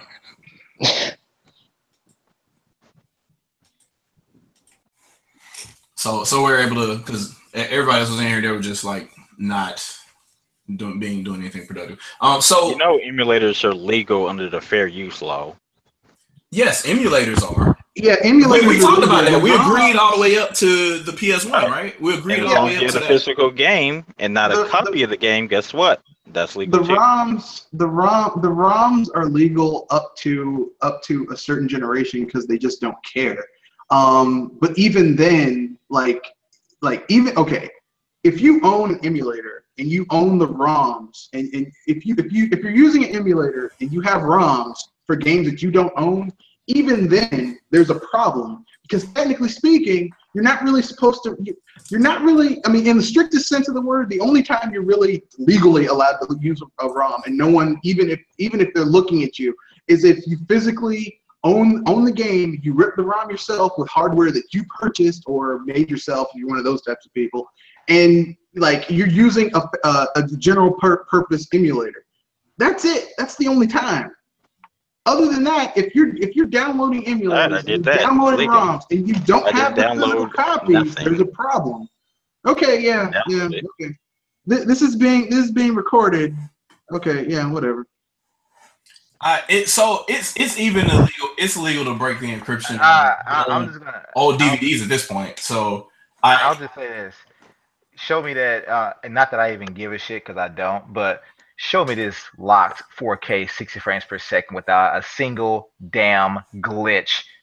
Well, I don't have a physical copy on me. Then shut the hell up. I can get it later. I mean, but he wants to get it later. So no. Because, here's my problem. You claim all this shit, yet you never have any fucking proof. So until you have proof, except that time I was streaming it live before. So yeah. Yeah. What was that time? Okay, whatever time that was, show that time. And I'll stream it live again. Give us a link. Give us a link to the stream. You've been rude and using bad language. Give us a link to the stream, because it was at Twitch, because Twitch keeps archives their streams for like a month. Nope, it got flagged down. Oh really? Why? I wonder why. Really? Why? Yeah. Why did it flag down? Why? Was it illegal? Oh no, they flagged it down because they were butthurt about something else.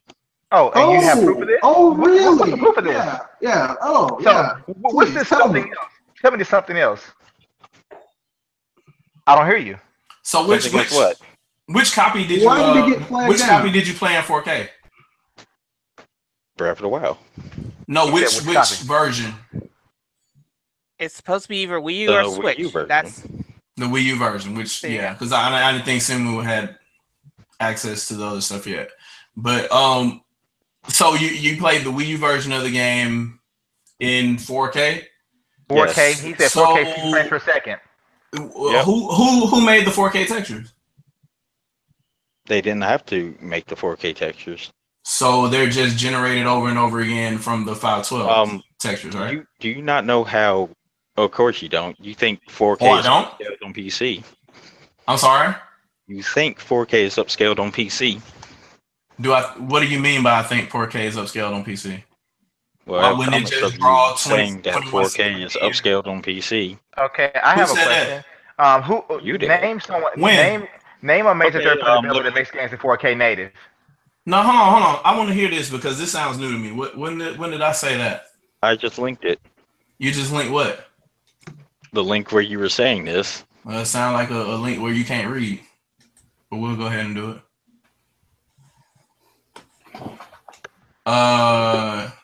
So who makes games in native 4K? What developer makes games in native 4K, all assets? I'm still looking for where it was said. I'm looking in the comments here. I mean, reading, scrolling. Hold on, scrolling.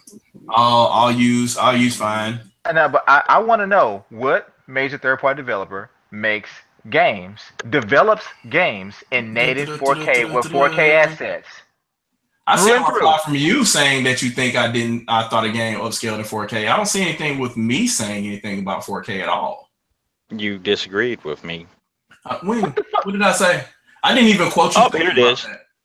Let's see. The fact that you had this link on you that quick, that's what's so funny to me. That's pretty funny to me. So how long have you been holding this link? It was just right there. How long have you been holding this link? SBS. Come on now. You mean this is from September? This is from September the 1st in 2016. Someone linked it to me, and I just linked it again. Someone linked it to you. Yeah, that's how I ended up finding this live stream. I'm still trying to figure out where I said 4K in here. Shadow Fox, can you just do me a favor and just boot him, please? No, so we can have a real conversation. Because I want to see what he's talking about. This is interesting to me. I think it's really interesting. Interesting, so but leads to a dead end. I had to step away for a little bit. Be glad you stepped away. You didn't miss shit. This is idiotic. So, did anybody else click on the link? Did y'all see what I said? Like I'm not clicking that shit. Before we continue, I was scrolling for a while. I didn't see anything. I saw you say you replied to me, and then you said in your own words that you think I said that 4K is upscaled on PC. That's what I found. I searched the entire reply stream and searched for it. The only times I saw 4K mentioned was in your reply, me replying to your reply and quoting what you said. I didn't even state 4K myself. In short, you just lied. Hold up, no, I didn't. The fact that you had a you saying hold up, where you gonna find another link? September of 2016, just sitting there. I have some concerns. Within like 12 seconds of asking. I found it. Here it is. You found it's under one of Indo's comments. So it's another link? No, it's the same thing. The developer determines what the native resolution is, not the PC. That's specifically what you said. Yeah, so what's wrong about that? No, it doesn't work that way. The developer does determine what the resolution is on PC. The PC does. The PC does what? The PC determines what the resolution is, not the developer. We said native resolution. How? Native resolution. Okay, I have an example. If I took the 4K monitor, guess what? Whatever game it is, the 3D will render natively in that 4K resolution. Hold on. Hey, everybody be quiet real quick. I'm trying to figure this out because I have a 1440p monitor. Yet every time I play Doom 3, it runs in 480p. Yes. Yep. Yeah. So upscale. But the PC determines what the resolution is. That's what you're saying right now? No, that's what you just said. Yes, that's what I just said. The PC is determining what the game runs in. How? Why is his Doom 3 Where is your running logic? 40p on his 1440 monitor? Yeah, explain that. If the PC determines what my resolution is, if the PC determines what the resolution is, and you said it was the monitor specifically, and he's got a GPU 1440, he's got a 14, and it matches it to your monitor. But you can play in anything. Hold on. How is the GPU even if you have a 900p monitor, you can still render games in 4K. How is the GPU discerning that output?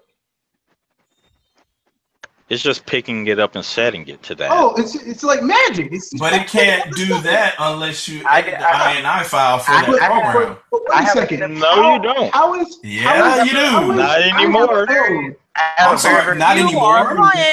I have a very, very simple analogy. Not since like 2010. If I order, if I was to order a 20-ounce steak at a restaurant, now. Can the chef also make that steak be 30 ounces? Just if he wants to. This is a poor analogy.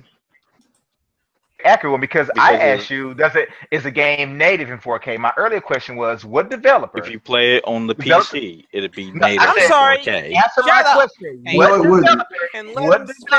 What developer actually develops a game in 4K with 4K assets through and through? Name one. Art Survival Evolved? No, it's not developed in 4K. Yes, you can run it in 4K, but all your PC does the same thing a 4K TV does today. It takes those 1080p assets and it up-res them, it interpolates, but it does not. That game was not made in 4K. Are 10. You're stretching those models. You're blowing my mind. You're stretching. You're adding pixels that were not there originally. Nothing more than 3D coordinates to be mapped out. I'm still trying to figure out how you're telling me that the hardware can tell the software what resolution it's running in if it doesn't even know what the software is asking for? How is that possible? In all the abstract layers of programming that you should understand since you're a developer, how is that possible? Explain it to me, because I'm obviously not aware of that abstraction layer. All right, 3D graphics or anything that's a mesh that has no definite size is nothing more than coordinates to be mapped out. That's all it is. I understand that. We're talking about the fill rate of the actual hardware, though. So answer my question without Google searching, please, because you're full of knowledge now. I'm trying to figure out how a screen can, how a PC can say, you know what, this game that was originally designed in 1999, I am just going to force it to be 2160p, even though the original software is going to force it to 480p anyway. Answer the question. It's not polygons like somebody said, and because we're talking about pixels now. We're not even talking about the polygons being drawn. We're talking about before any polygons are drawn, the frame buffer is. You just mentioned 3D space. 3D space doesn't really exist. It has to be rasterized first. Hold on, but you do realize when you're talking about resolution, we're talking about it only gets rasterized in the frame buffer. We're talking about pixels. When you talk about resolution, you're talking about pixels, not polygons. Pixels.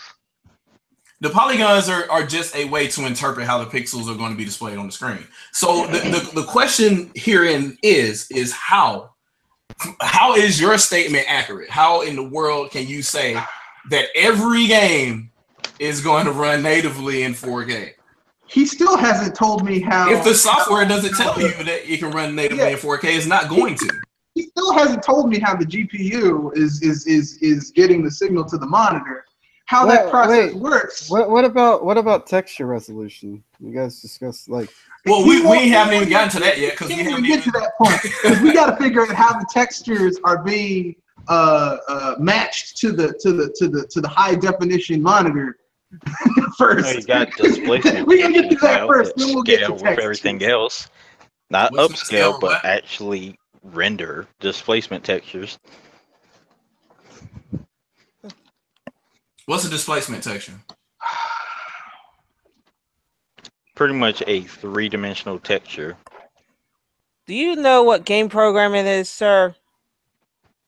Yeah, he does. I'm telling you, he's C+ certified. Stop it. That's not game programming. That's server administration. Well, that's what he said. Look, I'm just telling you what he said. I know. Anyway, so I want to take this discussion seriously. I don't want to like troll anything. Seriously, like if you're saying, how can you help but to troll? Your disagreement with me is you supposedly caught me saying something wrong with this link here. And my statement said that developers determine what the resolution is. How is that incorrect? Because the PC does. You know what? I can swear. You, sir, have nothing. You lie. You cheapskate. How is back in 2013? Didn't I believe when Insomniac were released Sunset Overdrive, they said they were actually targeting 900p. They didn't say that, oh, well, you know, we're going to let this game be running, whatever. They said, no, we were targeting 900p. You hear this in multiple developer interviews to say, well, we were targeting this, we were targeting that. They didn't say, oh, we were targeting 4K, but this is what we got. They say, no, we were targeting this. We could have done this, but we decided to target this resolution and this frame rate because the game, whatever. Of course, they have to target it for those weak consoles. No, this is for PC games as well. So not just consoles, buddy. Okay. So I asked you earlier, what developer is making a game from the ground up in 4K? You couldn't give me one. I said Ark Survival Evolved, and then you cut me off. Okay. Well, can you prove that, sir? Because if you say you play everything in 4K, if you play everything opening up the Ark dev kit that they released. You name one game. No, here's what I want you to do. I want you to go to their website and I want you to look up the thing where they say the specs. And I want you to link to the specs. Wait. He just helped us. What dev kit? is inside of Arc's dev kit, which is in Unreal Engine. You can download Unreal Engine. It's right there. Okay, so Unreal Engine is what? What is Unreal Engine? It's Explain. a game engine. It's a game engine, right? Is it a custom engine, or does it work just about everywhere? You can download the dev kit for it. Like, it's right there. But what is Unreal Engine? Does it work on just one platform? No. So it works just about everywhere, right? Yeah. So it could be considered middleware, right? Yeah. Right? And what's your point? Okay, so this middleware that you can download can determine what resolution you're going to run the game in. Is that correct? Is that what you're saying? No. What are you trying to say? That was your answer to a question. You said download the Arc. Ignoring the question here, he's asking, can middleware determine what graphics are done by the PC? Yeah, I guess. Yeah, you guess. Right. So here's my point. Here's my point, right? No hardware can do anything without an instruction being passed to it. Those instructions are software. And it's flexible. Software is written by people. Those people are called developers. They write not only game engines, not only games, they also write firmware, low-level applicated. You're trying to. I get what you're trying to do. This is a really good fallacy you're trying to pull. What fallacy? No, what was false about what I said? What was wrong about what I did? You're trying to find your way around this. You haven't answered. Right now. Not exactly. Not developers of what? Single question we've asked you. Whoa, goes beyond what? What are you talking about? Because at some point, push games past 4K on PC. You can only push games past 4K. What did you say? I said you can push games past 4K. But why aren't they? Because what? Because you want to. Because you want to what? No, why aren't they pushing past work? Like, so right now I should be able to get 2 4K capable GPUs, run them in tandem, and get close to at least 6K, if not 8K. Why am I not able to run games in 8K? You can if you split it across the monitors. I'm sorry. You seriously don't know wait a minute. So intelligence. You are the dumbest person in this room. Dual monitors are. Yes, I do know what dual monitors are. I have dual monitors. What are you talking about? But all you're doing is that's not 8K. That's not an 8K image. You have 2 4K images. That's 2 4K images. No, I said any multi setup. You can have but that's still not okay. That's still not an 8K image. I said 8K image. It's almost 8K because it's 16 by 10 at that point. You're emulating it across 3 screens. So I get what you're saying, but that's still not actually 8. That's still not. Somebody in the chat actually helped me. Somebody in the chat actually helped me. They said the games aren't made to run in 4K. Which flies in the face of the comment that you stated. That's impossible. So there is no way a game can take advantage of anything unless it's instructed to do so. Be it middleware, be it firmware, or the software itself, which requires a developer of some kind. And I'm strictly talking about the game developers. What was I strictly talking about? You're talking about engine developers or something else. I said developers in general, period. Oh, it can't happen without somebody writing code. A straw man. How is it a straw man? You are lying. Because you're taking a similar argument to try and fit your narrative. I'm sorry. No. You are doing this. Not him.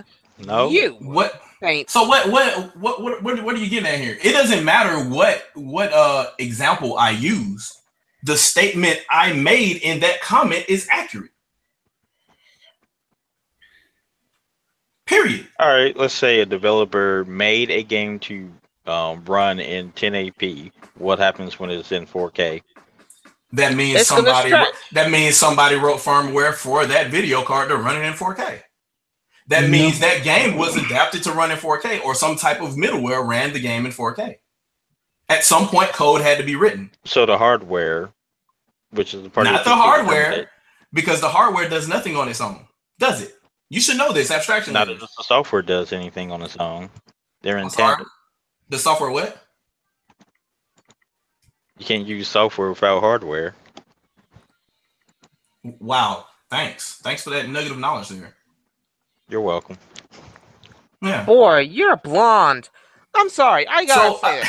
You cannot think. You cannot code. You are trying to be the idiot of this room. You know what? I can't code. Goodbye, sir. Let him entertain us. So apparently my comment is wrong, right? So developers do not determine what resolution the game runs in. The hardware itself can magically take any game and run it in whatever hardware it wants to, apparently. So, I mean, just magically, if I wanted to, I could run, I don't know, New Super Mario Brothers Wii on the original Wii in 120p if I wanted to. No. Because the hardware could do it.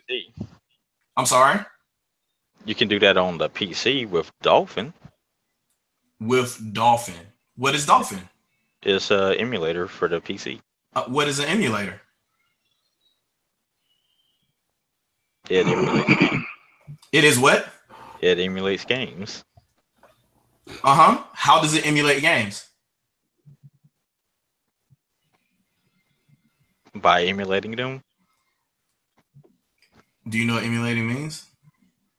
Yes, the copy. Copy of what? It copies the software running on the console. It also copies the firmware of the console too to behave like it, right? In some cases. Okay, and all of this is wrapped in a piece of software, is it not? Yeah. So but the if developers you have the hardware capable, you the can developers run games in 4K. The developers of that emulator determine what resolution you run games at. Because you can drop down a little list and change whatever resolution you're running in. You're the one that what list? What list? What list? When you go to options, you can change. How does options exist? Come on, developer. How does options exist? They were put there, but you get. They were put there by who? Yeah. Who did developers. Put those options there? By a developer. But not a specific game developer like you were talking about. The emulation developer, right? Yeah, not the game developer that you were saying. But that's a developer, is it not? Wouldn't that be a general developer? So would that mean that the developer that wrote the software allowed you to be able to determine how the emulated software runs?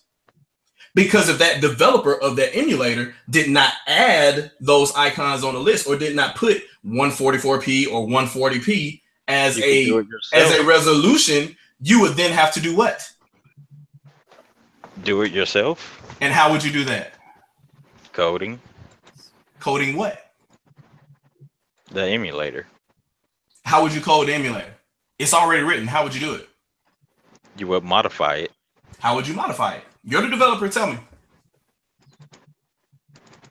You would open up the source. No, I'm opening up the actual emulator so I can. You shouldn't have to open up the emulator. You should better tell me it's off top of your dome because I can. And I'm not a developer. I don't develop games. Yeah, no, you don't. You only pretend. Okay. So why are you having a problem telling me this stuff? Because you have no idea what you're talking about. If I have no idea what I'm talking about, you should be able to answer the question that I'm asking you. All you have to do is look up how do 3D graphics work, and I win. No, not how do 3D graphics work, because I was just talking about an emulator for a 2D system. They don't have a set resolution. What? It doesn't have to have a set resolution, does it? Because you just said you can modify. You said it was determined by the developers. If it was determined, it'd be locked to that one resolution. Well, it is apparently because you said you go down to the options and you change it. So it's locked to whatever options are on that options list. Not really. Yes, really, because there's no in between. Is there a slider to change whatever resolution you want it to be? Yes. On what emulator? What emulator is that? The Dolphin emulator. The Dolphin emulator has a slider. What to change the resolution? So if I want to, I can make it 133 by 33. I can make 133 pixels by 33 pixels if I want to. Yeah, in Dolphin. because that's the auto size. What? No, not auto size. Can I manually set that size if I want to? Yeah. That's new to me. I've never seen that in Dolphin before, but okay. Well, you had to ask what Dolphin was, so I'm pretty sure you haven't seen Dolphin at all. Why wouldn't I? Oh, so you know that it can do anything that you I want it to run in? I know that it ran GameCube games and they modified it to run with the same hack to run Wii games. But you know, I've never seen it before. So you already know that it can run what the developers of the games didn't set it to. Only if you make some changes. And that also because there are only certain things that are set in that emulator. So what if I want to run? What if I want 400 by I don't know something crazy like 900, and it will actually run it like that? What if I want to run it like that with half the textures off? You can. It would depend, right? Because every game is different too, right? Because they're coded different. Nintendo codes games different. But if the hardware determines that, I wouldn't have any choice, would I? You do. Wouldn't it just run the game in 133 by 53 or whatever forever? No, you can change it to whatever you want. If you can change it, then it's not the hardware doing it. It's you interacting with the middleware, which is software. Your hardware will allow you to do more. Your hardware isn't doing anything. Yeah, it is. Your hardware is interpreting ones and zeros from a program. You understand that part, right? Yeah. You know that a graphics card by itself does nothing. As soon as you plug it into a motherboard, it does nothing. Yeah. And you know software does nothing without hardware to be loaded on. Until it's initialized by what? The person. No, not the person. The motherboard. You gotta hit the on button. Okay, great. Yeah, you got me there. Okay, yeah, you have to supply power. And then what? I already gave you the answer, so the motherboard has to initialize. At this point, ones and zeros are being manipulated. Yeah. That's software. Done. Yeah. Done. The hardware does nothing without software. The BIOS itself is software. The firmware on the GPU, hard-coded on the GPU, is software. I don't even know why you're getting off topic. How are we? We're still on the same topic. Developers determine what resolution the game runs. No, that's not what I... No, you're talking about the general developers. I was talking about the specific game developers. No, I know. The context. What I said literally is literally what I mean. That statement is not incorrect. And I'm still trying to figure out how you said that I'm still trying to figure out how you said that means that PC upscales games. At no point did I ever say that. I never said that. I said whoa. In the original comment. Whoa. I said Endure was wrong. What did you just say in here though? You just said I said that PC upscales games of 4K and it doesn't run them in 4K. I could have sworn you made that assumption here. And you posted this link show the comment. Proof. That link was supposed to be your proof of that statement. You said developers determine what the native resolution is, not the PC. They do. They don't. How not? All right. Let's see. A game it comes out.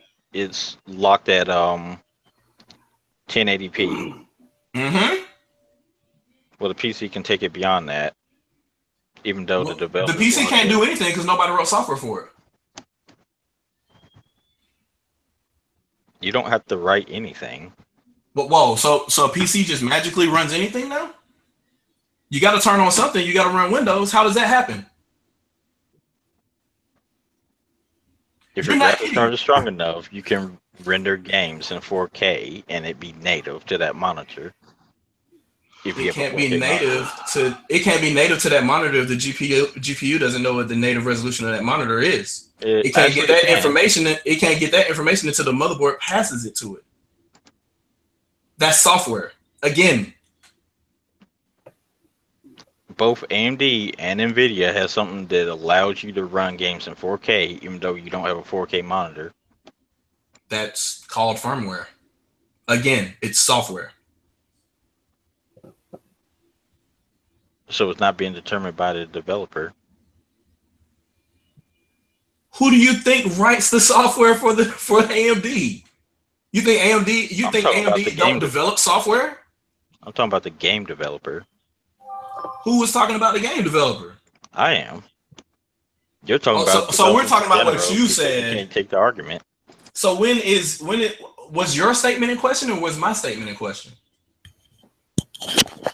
You posted the link here. I'm trying to be as fair as possible. I'm giving you the floor. Like you have this link here. You say you're assuming that. I didn't assume anything. Well, you are assuming if you can't prove it. Determine it, not the PC. You're assuming that I said that PC can't natively run anything and it has to upscale it. Yeah, you did say that. I said that verbally. I said that literally. Like that's literally what I said, or did you interpret something else? Because this link shows that I did not say that. Literally. Well, not word for word, but you did say not the PC. Or you took it that way. No, you're trying to change it because I got you. Just like what am I changing? You're a professional artist. What am I changing? You're trying to loop it to be general developers when you know the conversation is about the individual game developers. Was it? Yes. We're talking about 4K though. Until now, there are no console developers developing anything for 4K. So if we're talking about 4K, we're talking about either emulators or PC. So what was the conversation originally about? Because I think Enduo was talking about consoles. If we're talking about the OP. Because I flat out told him the PC can render things in 4K. The PC can render things in 4K. Okay. So was I talking about PC developers? Let's see. Yes, you were. Because you said not the PC. Not the PC. You're talking about rendering native resolution. You said not the PC. That means you're talking about the PC not being able to run stuff natively in 4K. When that's false. I'm going to read this. I want to make sure that I know exactly what you're talking about here. I'm going to read exactly what you're saying. I want to know exactly what I said here. So, all right, quote what I'm saying. That led you to this. The developer determines what the native resolution is, not the PC.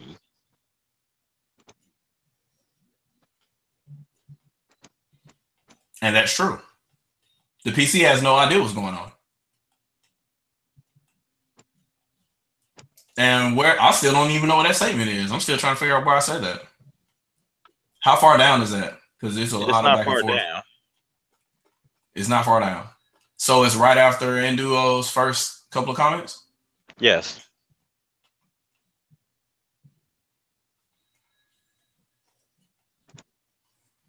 Yep, the developer determines the native resolution, not the PC. Yeah. No. So what about that? What about that is incorrect? The PC does. If you build a PC that's capable of running 4K, guess what? It runs 4K. So is everything in that game running at the native resolution, even if you run it at 4K? In what game? Any game. You know, like any game, yeah. Doom. I just mentioned Doom. Yeah, you can run it in 4K. So the original x86 Doom DOS can run in 4K on any PC. There's nothing I have to do in between. I just run it on the PC and it's automatically 4K. I thought you were talking about the current Doom. I was originally. I was talking about Doom 3. You're just gonna jump around. I was talking about Doom 3. It's still the same point. It's still the same point. If it has 3D graphics, yes, it'll run 4K. If it has 3D graphics, it'll run in 4K. Now, running 4K, what do you mean by that? It means that in 4K resolution. Which means that the frame buffer would be 2160p, right? Yeah. What happens to the textures?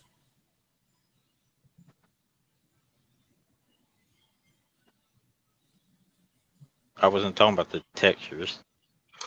What happens to the textures? Even then, GPUs now duplicate like the pixels beside the textures so they don't actually upscale. But they always duplicated. That was interpolation. That they always duplicated the textures. That was the point of making them so small, so they would repeat over and over, so it wouldn't look like. No, I'm talking about how Photoshop does it now. Before Photoshop did anything close to that, that was still happening in 3D games. If you make a texture one time, it will repeat it along the face of a polygon. No, I'm not talking about that type of repeating. It would still do it if you increase the resolution as well.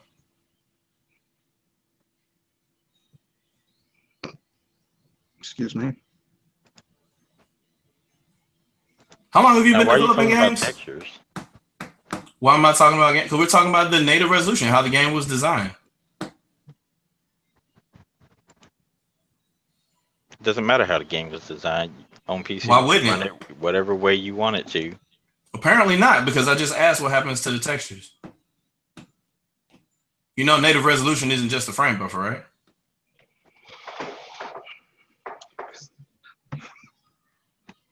I wasn't talking about that. So what, you're just talking about the frame buffer? You got to be specific then in this chat. And this entire the frame buffer. Then what were you talking about in this comment section? The 3D models. I've been saying the 3D models were rendering in 4K. The 3D models.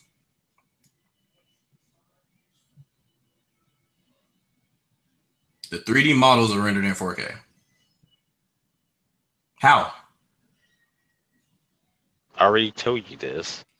No, you didn't. Explain to me. Dude, if you're developing games, you should be able to give me a lot more detail than this. If you're developing a game, it doesn't matter. If you're developing a game, what doesn't matter? I'm making a 2D game, all using meshes. It can render in any resolution.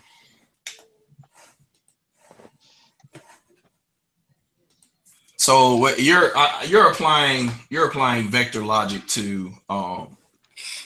You can do that with textures too. But you're applying this to games that existed before that technology was popular in both 2D and 3D. You can apply that to older games. Yes, you can apply that to older games. Does that increase the native resolution of that original? Yes. That original frame buffer, as well as the textures and as well as the perspective and distances of the entire game? Yes, you can. Even in that comment, I say 3D graphics and work like vectors, and the textures do as well. Until what? We mean until it works like that now. Do you know what hidden surface removal is? No, what is it? I probably know it under a different name. Wow. Okay. So what do? You said your game is you make yours with meshes, so it is 3D, but it ends up being 2D when you're done? The meshes are 2D. So this is just Photoshop stuff. No. Flat stuff. Yeah, it's flat, but it looks 3D, but it's not actually 3D. But it's made out of flat vector art? Yeah. So if the flat vector art was calculating pixels every time you saw it, if the pixels that you were drawing on your entire object to make it look 3D, if the ones that weren't facing the camera weren't drawn, then you save memory. Yeah. However, if the resolution is increased, you have to change how the algorithm works. No, it's all scalable now. Now it is. Yes, that's what I've been saying. Hold on. I said now it is. And then I go back to Doom 3 again. And there will be problems. There will be serious problems. How so? Things such as texture pop in, floating polygons. No. Yeah. It happens. It also, games will crash for the same reasons as well, because there will be memory overload. And there'll be memory overload because the thing that was supposed to save the memory, HSR, is not working the way that it should. Because the amount of pixels it was supposed to be counting, that polygon was supposed to cover, has increased in size. So now that program doesn't work. Because that was hard coded into the game. Because that's how they wrote the game.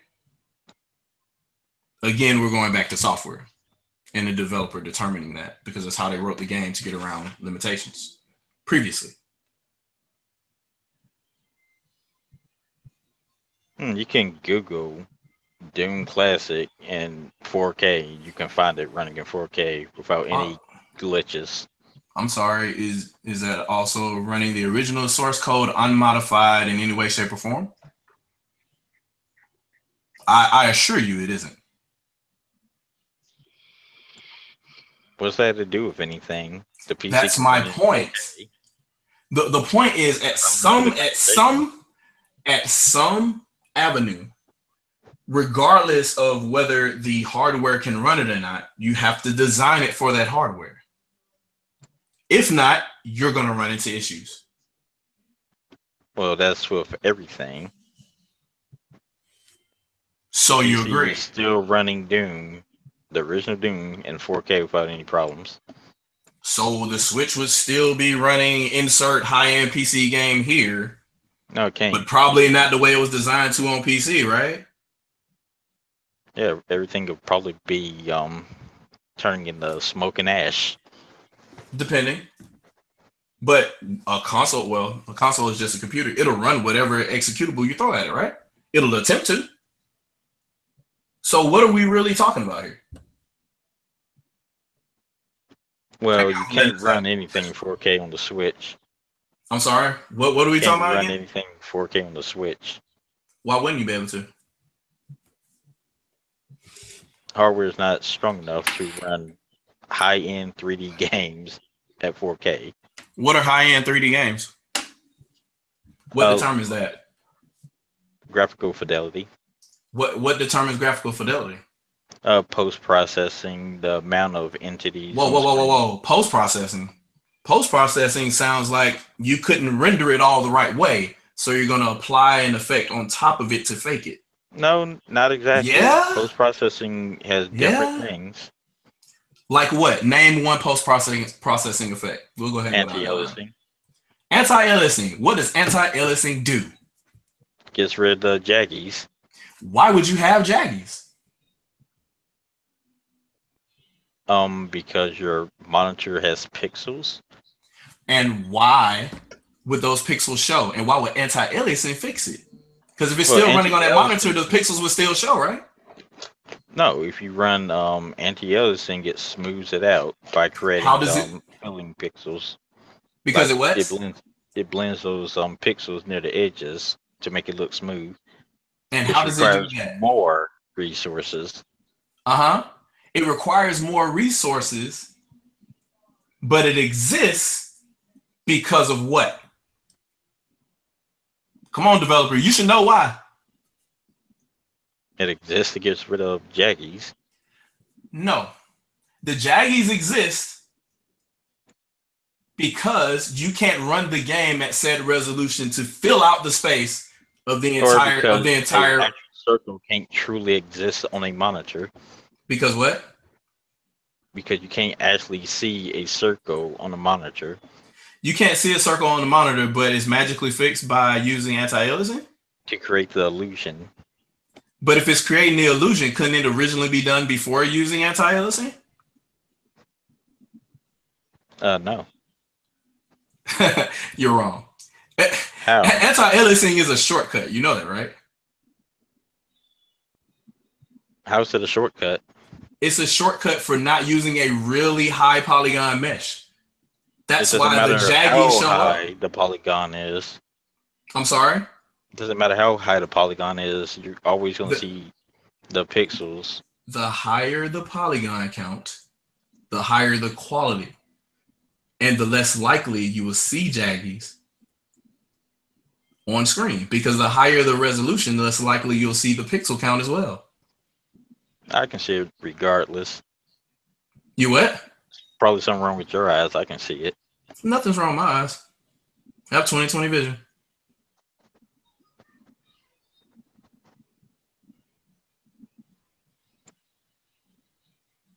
So anti-aliasing is a shortcut that exists to emulate the illusion of generating higher polygon meshes.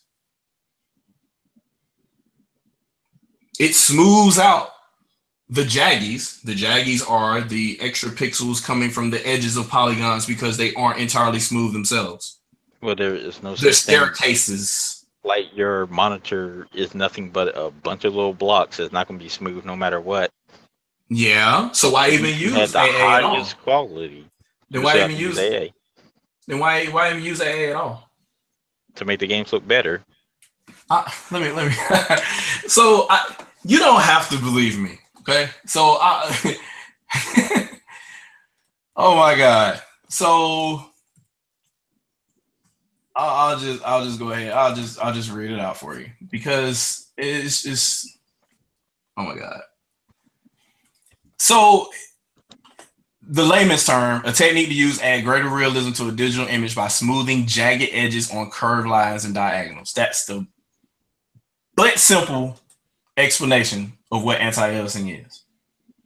And there's no such thing as a true curved line on any monitor. It still isn't a true curved line when you use anti-aliasing.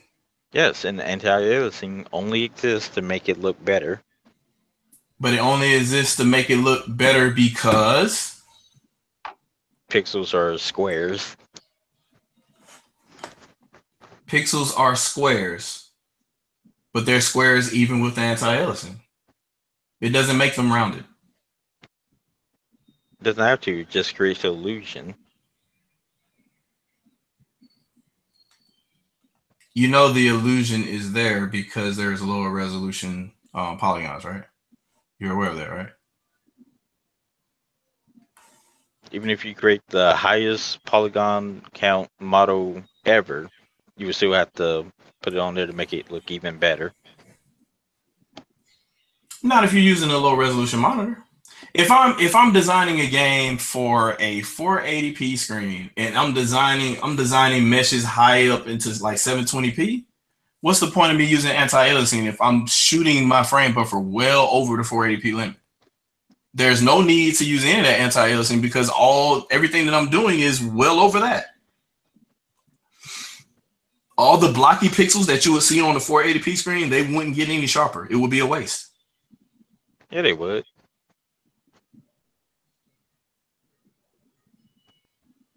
How?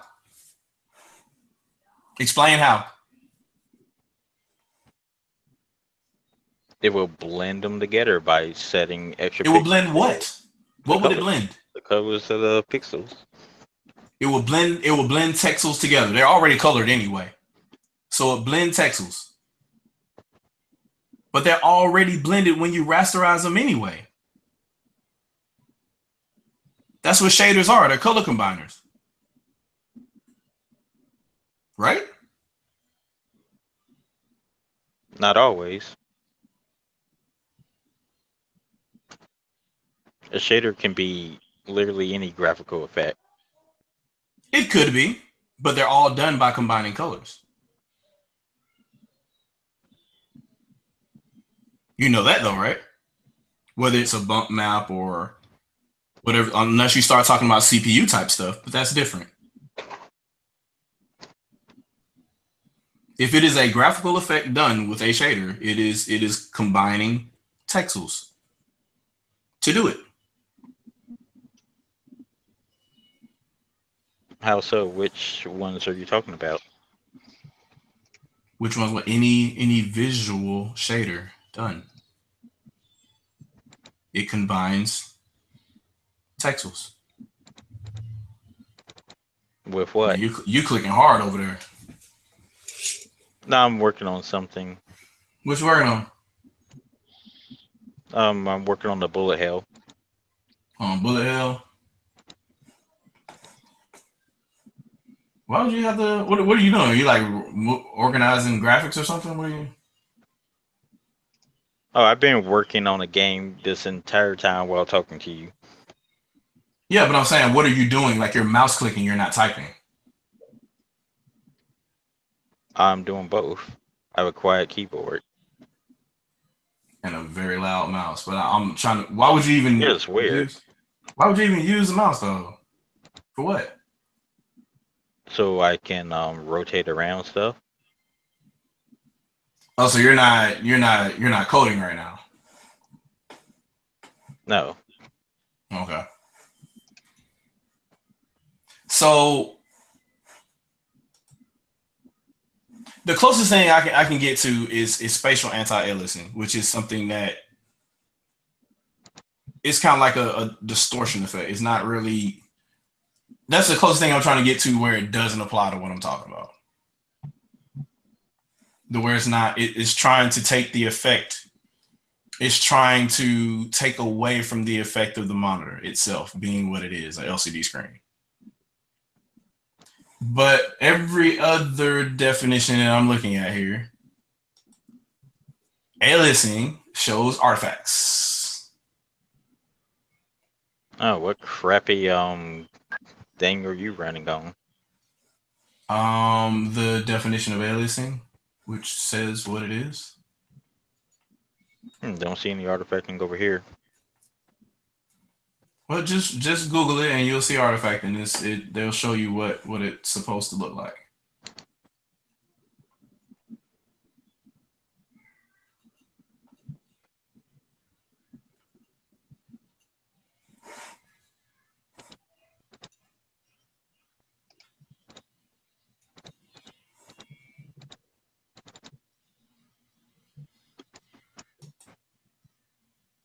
Still don't see it.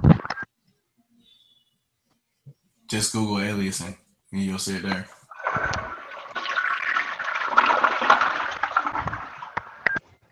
That's the best toilet ever.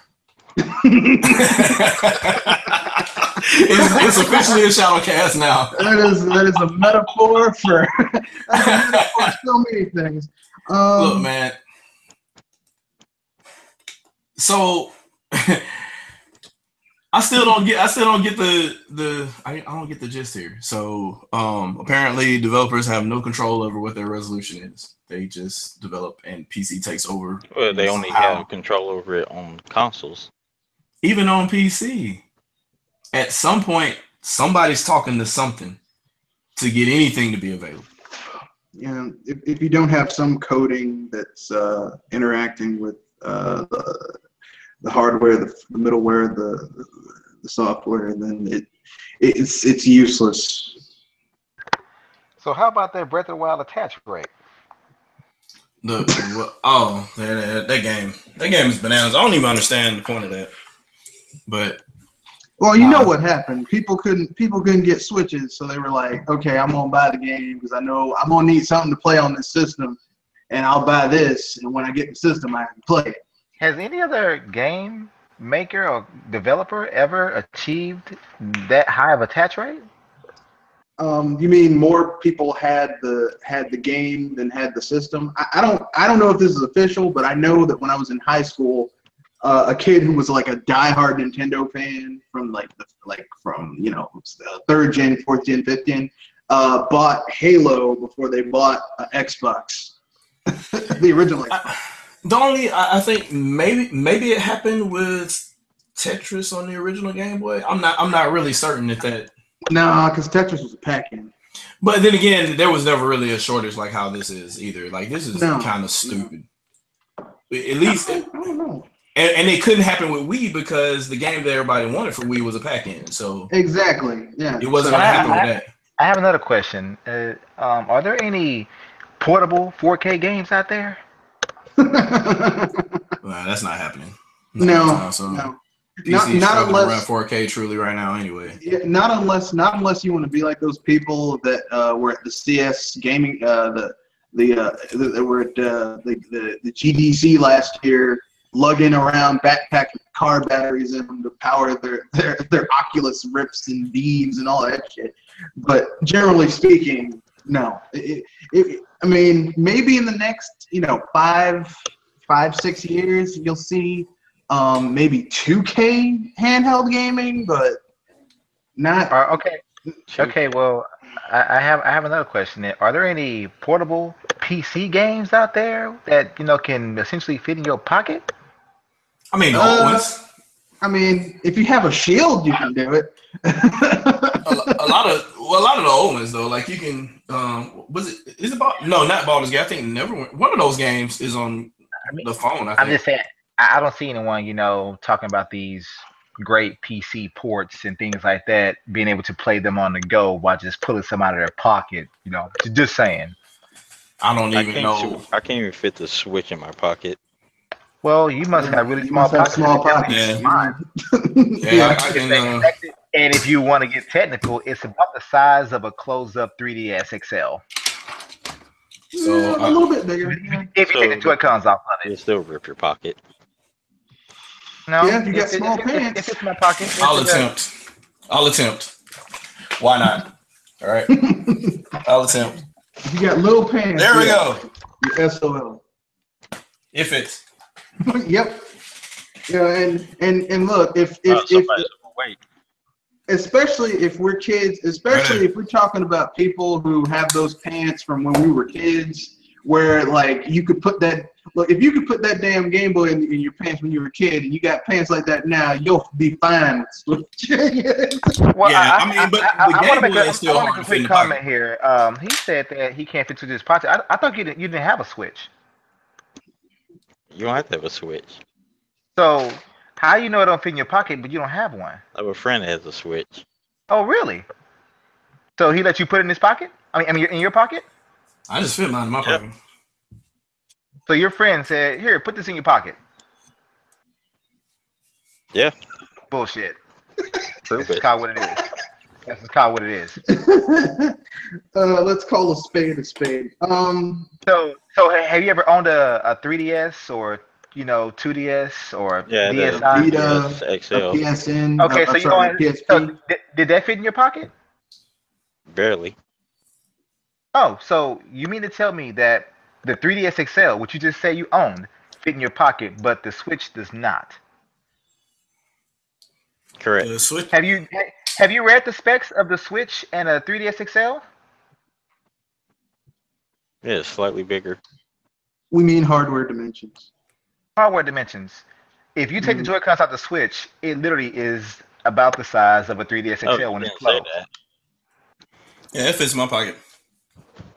Yeah. I have to apologize. I'm so sorry you can't take your 4K Breath of the Wild on the go like I can. And it's not. You don't have a 4K. I can take my Breath of the Wild on the go, but I got a 4K platform. You're stuck at home. I got a 4K platform, but it's whatever. I don't even need to. Why would I need to play anything in 4K? Really, to be honest with you, if I don't even. Number one, I only have a 1440p monitor right now. I have a 4K TV, but that's not in this room. So, and I'm not hooking the PC up to a TV. Not doing it. Yeah, I mean, to tell you the truth, I wouldn't hook up any of my two PCs to my TV unless, I don't know, I went all in the cutting the cord, you know. Maybe then. Got a Steam Link, and that works just fine. I'd do that, but whoa. Yeah, but yeah, I mean, I don't know if I want to do that just because, you know. It's not over Wi-Fi. It's hardwired. I wasn't talking about that.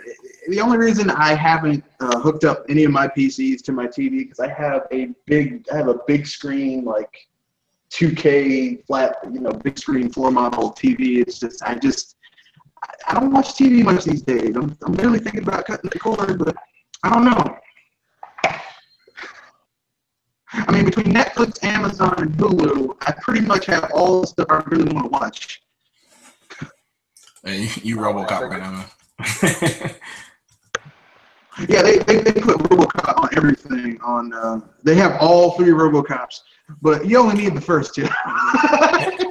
every time I say it or I put it in the chat, your voice fixes. I don't get it. It's magic. I like RoboCop. I don't know. Man, I don't know. So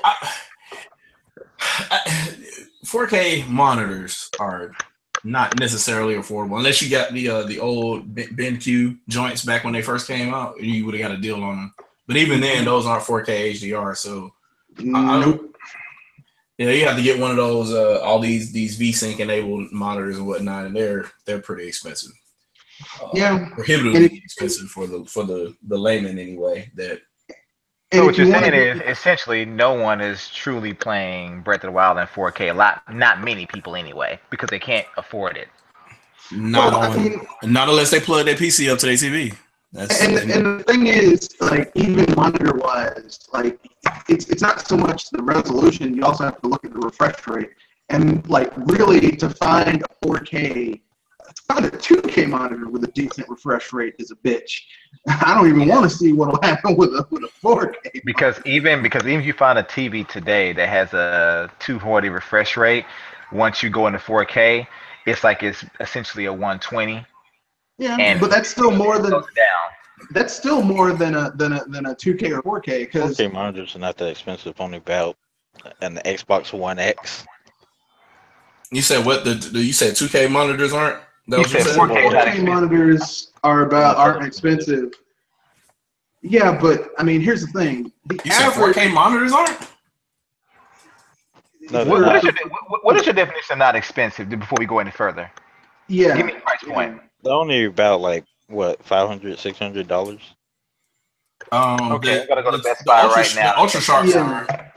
Let's see, 4K monitors at Best Buy. With a decent refresh rate, because 30 or 60 is not going to cut it, especially if you're gaming. And normally, if you have a 4K monitor, you're getting it for gaming. You're not just skimming YouTube and Facebook and Imager and MySpace, all that shit. Well, it's only going to start to get a little pricey around 2,000. I'm looking at one now that it's got a 1,001 contrast ratio. And it's I don't even see the. They don't even tell you the price. I don't even see the refresh rate on it, so it's obviously 30. That's a little suspect because. And that's a 27-inch Dell Ultra Sharps, apparently the gold standard in 4K monitors. Once you get above 2K, you have to. It's not so much the resolution; it's what the refresh rate is. The refresh rate is low, especially because normally, if you're doing 2K, 4K, whatever, they're not standards yet. So, and the price hasn't gone down to the point where they're affordable. So, basically, the only people who are really getting these things are like people who are graphics whores. And so basically, like these people, they want their shit to be buttery smooth. So you need good refresh rates. And I'm sorry, I mean, that's sticker shock for me. Like if I went someplace and I'm like, you want a decent refresh rate, you're talking about $1,000. Well, this BenQ here, like apparently they got some more. BenQ came out with some more. They had one that was $600, and it's a 35-inch one that's 144 refresh rate. But that's fairly decent for 4K. That's a good price. BenQ always has good price for performance. But yeah, that's fairly decent for 4K. But $600 goddamn dollars, Jesus. Well, and they always sell out too. So as soon as you try to good luck trying to get 2 or 3 of them because they always sell out. So as soon as you find one, you got to hop on it ASAP. Yeah. Yeah. So yeah, this one I'm looking at right here, it's on sale for $579 at Newegg. That'll be gone. No. I don't know what the contrast ratio is. It's 2001. Again, we're talking about low stuff, but if they're LED, it's kind of a different conversation. Yeah. It's not. Yeah. If it's LED, you don't really kind of need the old school high contrast ratio you needed to on the LCD panel. So I guess that's acceptable. But I'm like, you have to find BenQ though, because anybody else, like any other major name brand, you're spending that check. Yeah, they're basically gonna come in and say, you want a 4K monitor? Okay, bend over, pull down your pants. There's gonna be gnarly. Somebody asked what 2K was. 2K is 1440p for you people that did not know what resolution was before 4K. And also to the ones that ask about resolution, just so you know, it's mostly it's business jargon because 4K is just 2160p. Yeah, basically. But what I'm saying is this: before they were going by the last number, the second number in a resolution, so 1960 over 1080, things like that. But essentially, 1960 over 1080, they flipped it when they started going to 4K. So essentially, 1960 over 1080 it's essentially 2K already, just about. Just like 4K is not necessarily 4K; it's 3940. It's not theater 4K. Theater 4K is above 2160p. But all they did was just shift the emphasis from the second number to the first one. Yeah, it's just marketing jargon that they're using to sell your product. I got some lasagna to cool down. Peace out. Well, before you go, what is the advantage of playing a game in 4K? Is it more fun? Actually, yeah. How? I don't know how. It just is. Just then like you don't know. you can go. Wow. All right, so yeah, they called for him to leave anyway. So we had to have a well, we didn't. That wasn't really a debate, but we had to have a discussion on here so it can be official. This is like your third official. I mean, honestly. No, but I appreciate y'all muting out real quick because I don't want to. The first thing people say is like a lot of his followers or whatever, they haven't seen the other debates I've done with him where it was just me and him. So they think it's always when he comes in, I have people ganging up on him or whatever. It's never like that. That's never my intent. This is for anybody that really, if you can come in and talk and say your piece, and then let's hear what you got to say and go from there. So I just wanted to. I appreciate y'all holding back a little bit because I know I know a certain individual in here is slightly upset by his actions, so they're still muted right now. But I appreciate y'all holding it down because I do want to make sure that. Because who knows? Those could have came in here and had legitimate stuff. Like he could have had something like, boom, I have something for you guys. Check this, and this. And I'm like, wow, okay. But I'm with it. It's happened before. He struck out 3 times. He did what? He did what 3 times? He struck out 3 times. So at this point, I don't ever expect him to have anything legitimate to say. I was expecting to, I will always hope for a Machi moment. I will always hope for that. That was probably AKA Entropic Void, AKA Paint, whatever. I don't know. It's whatever. I just you went to something about the radio. That's not continue because it's actually the back and forth. The back and forth with all that stuff. You've turned into a RoboCop, yeah.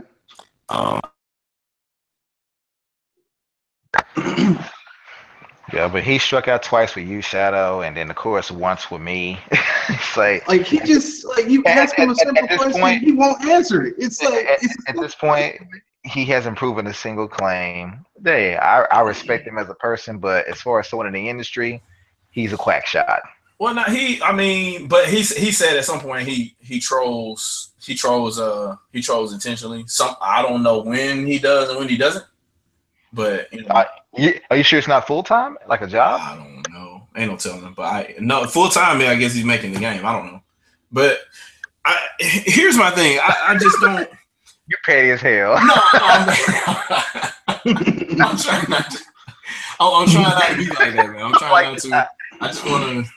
The other people that were talking shit in the chat, they could have came in here and got a piece and not, but they were coming in here doing stuff like muting people and all that. I ain't got time for that kind of shit. So they get out of here, and the person that's actually trying to talk can speak. So I mean, I could have been a butthole and booted Lulzy too, but that's not the point of this. So, the last thing I want to talk about, I had a conversation, kind of similar to what was going on here.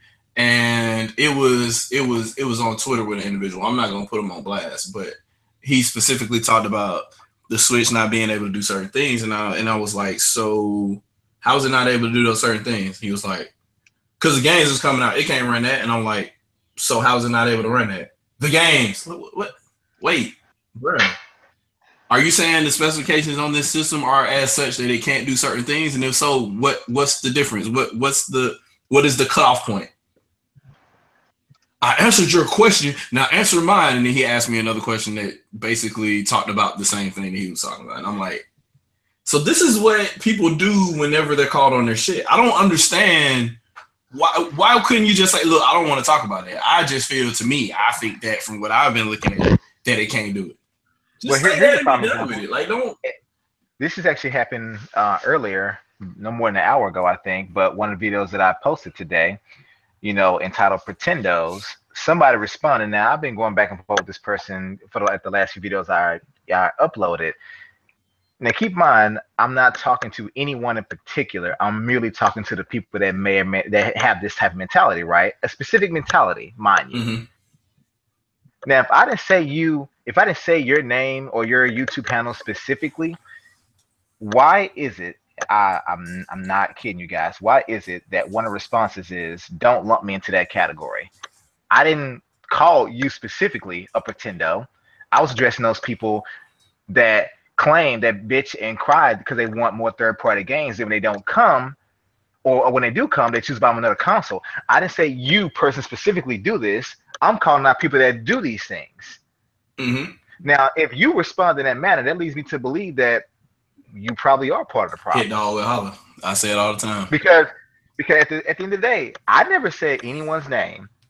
I simply said those that cry about third-party games on Nintendo console, and then when they do come, you decide to buy them another console for whatever reason.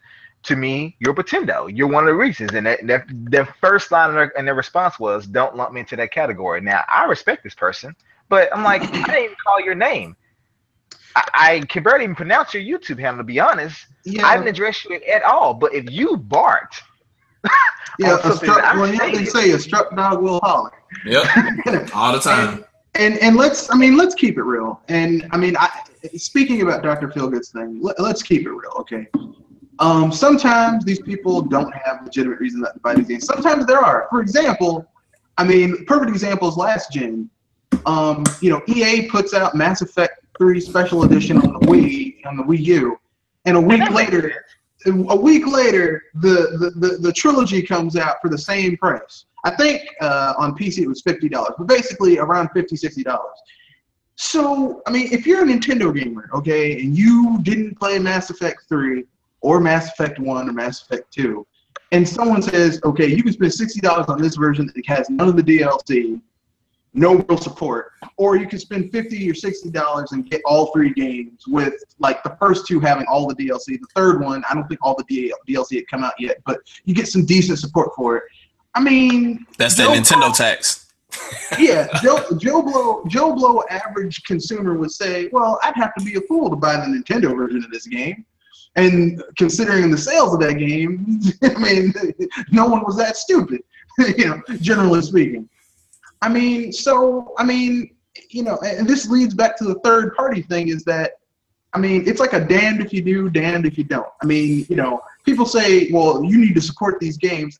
Why should I have to buy it? That's like someone saying you need to support your local hole-in-the-wall diner. But it's not a good hole in the wall. It's like they go there, the hamburger falls on the floor, they pick it up and just kind of brush it off and put it back on the bun. It's like, you should eat there. We got to support that business. It's a neighborhood business. But that hamburger just fell on the floor. They picked it up and put it back on the bun and gave it to somebody. So I got one thing to say about this. We might have to cut this short because we kind of jumped around a little bit and got to stuff earlier than we needed to.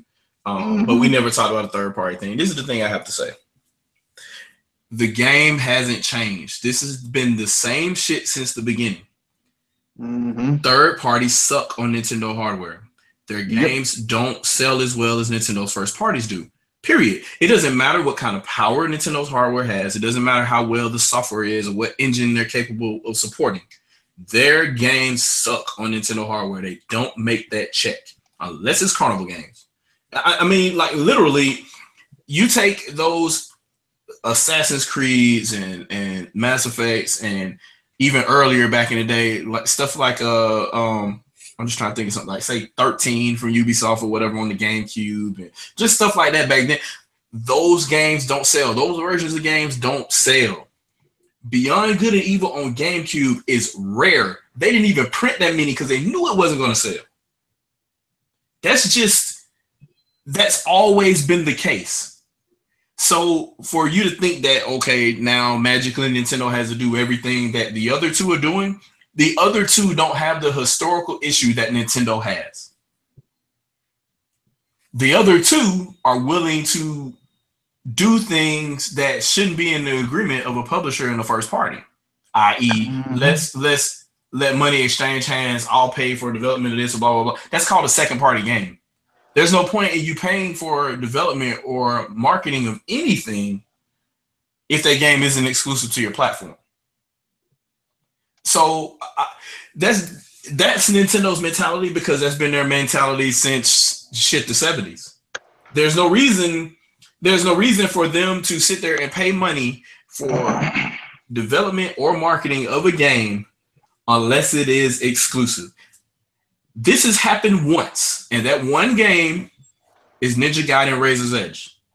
And that wasn't Nintendo's call. That was probably a clause between them and Tecmo. So I think it was about maybe 6 months, and then that game eventually released on 360 and PS3. But I think they only printed like maybe 100 copies of it. You can't find it nowhere. So it's just one of those things that the third party thing hasn't, for you to say, oh, well, this can't happen because over here this didn't sell. And also because of this thing over here, that doesn't matter. Like, it doesn't matter whether people didn't buy the games on Wii U or not. They never were buying them before Wii U. But not even that, Shadow. I go a step further, like I said for my video earlier. Let's not lie. The people that are putting all this focus on third-party games on Nintendo console, most Nintendo console owners, they already have plans or already own a third-party console. Yep. When I had my Super Nintendo, I had my Genesis because I knew I couldn't get Sonic on the Super Nintendo. I knew there were certain games I would not get on Super Nintendo just by default. When I got my my N64, guess what? I knew that there were certain games I wanted on the Saturn and the PS1.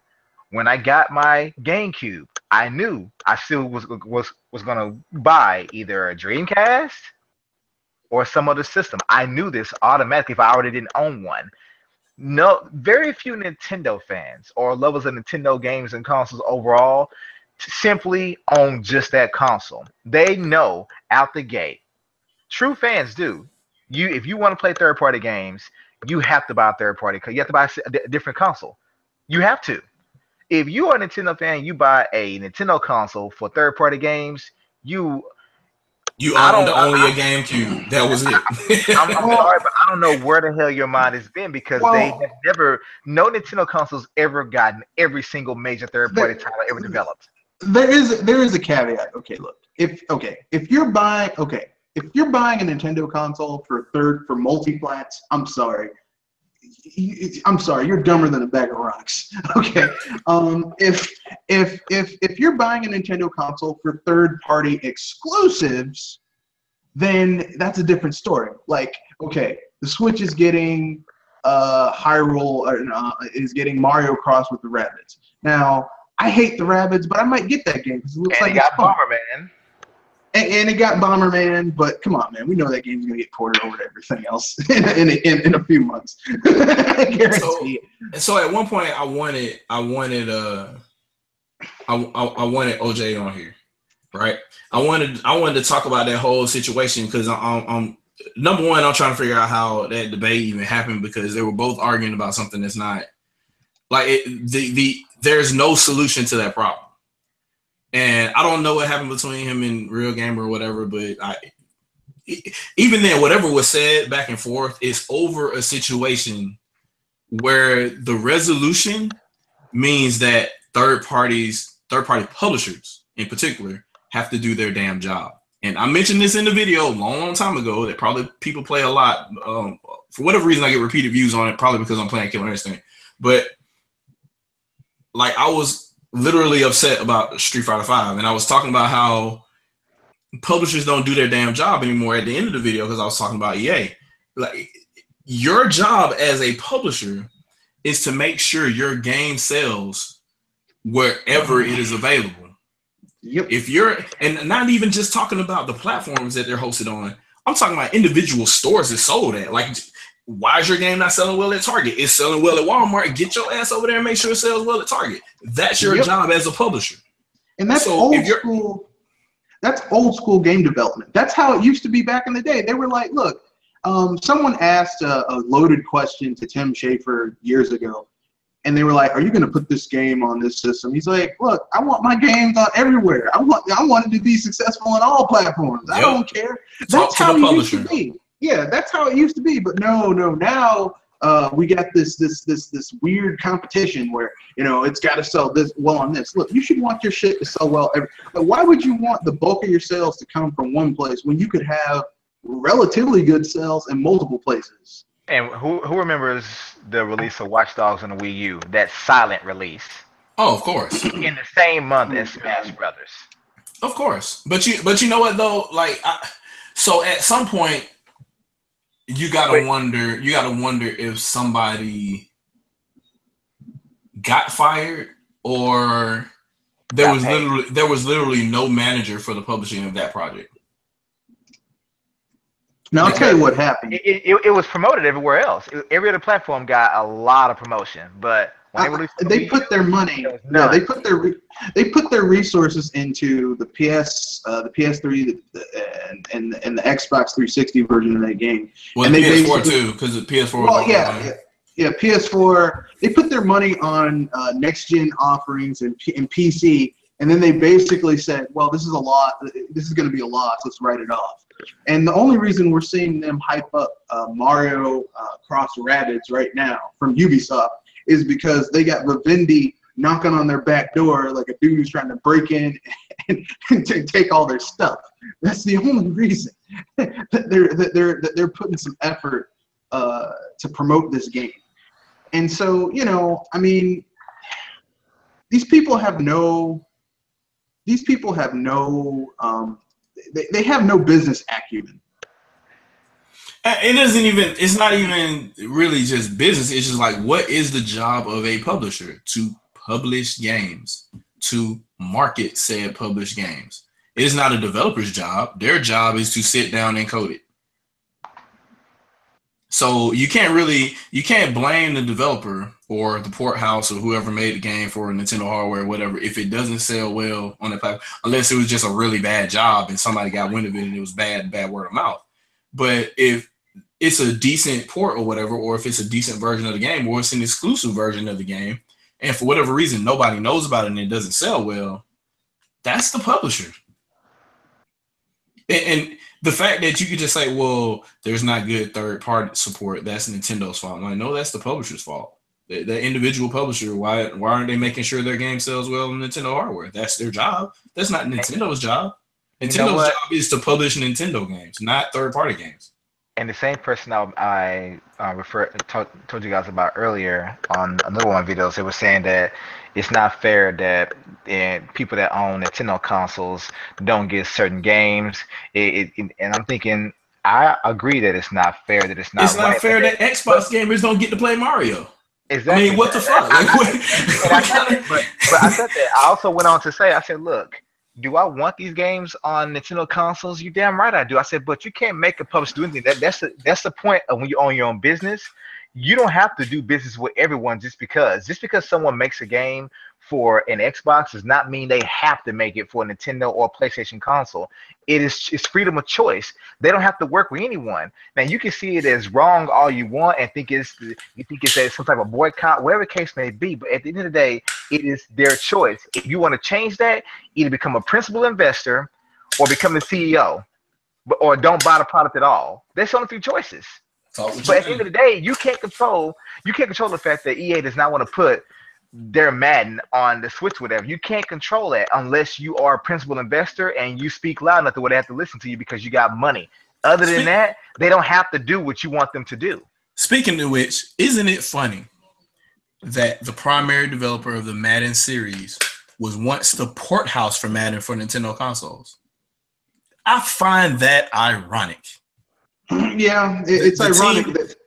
The team that was smart enough to make Madden 64 with all the limitations that the N64 had versus them publishing on the PlayStation, that was the team that ended up going forward to make all the future Madden games. That's so ironic to me. But no, it is what it is, and other port houses have gotten successful doing other stuff too. But I just fit. Yeah, there you go, another one.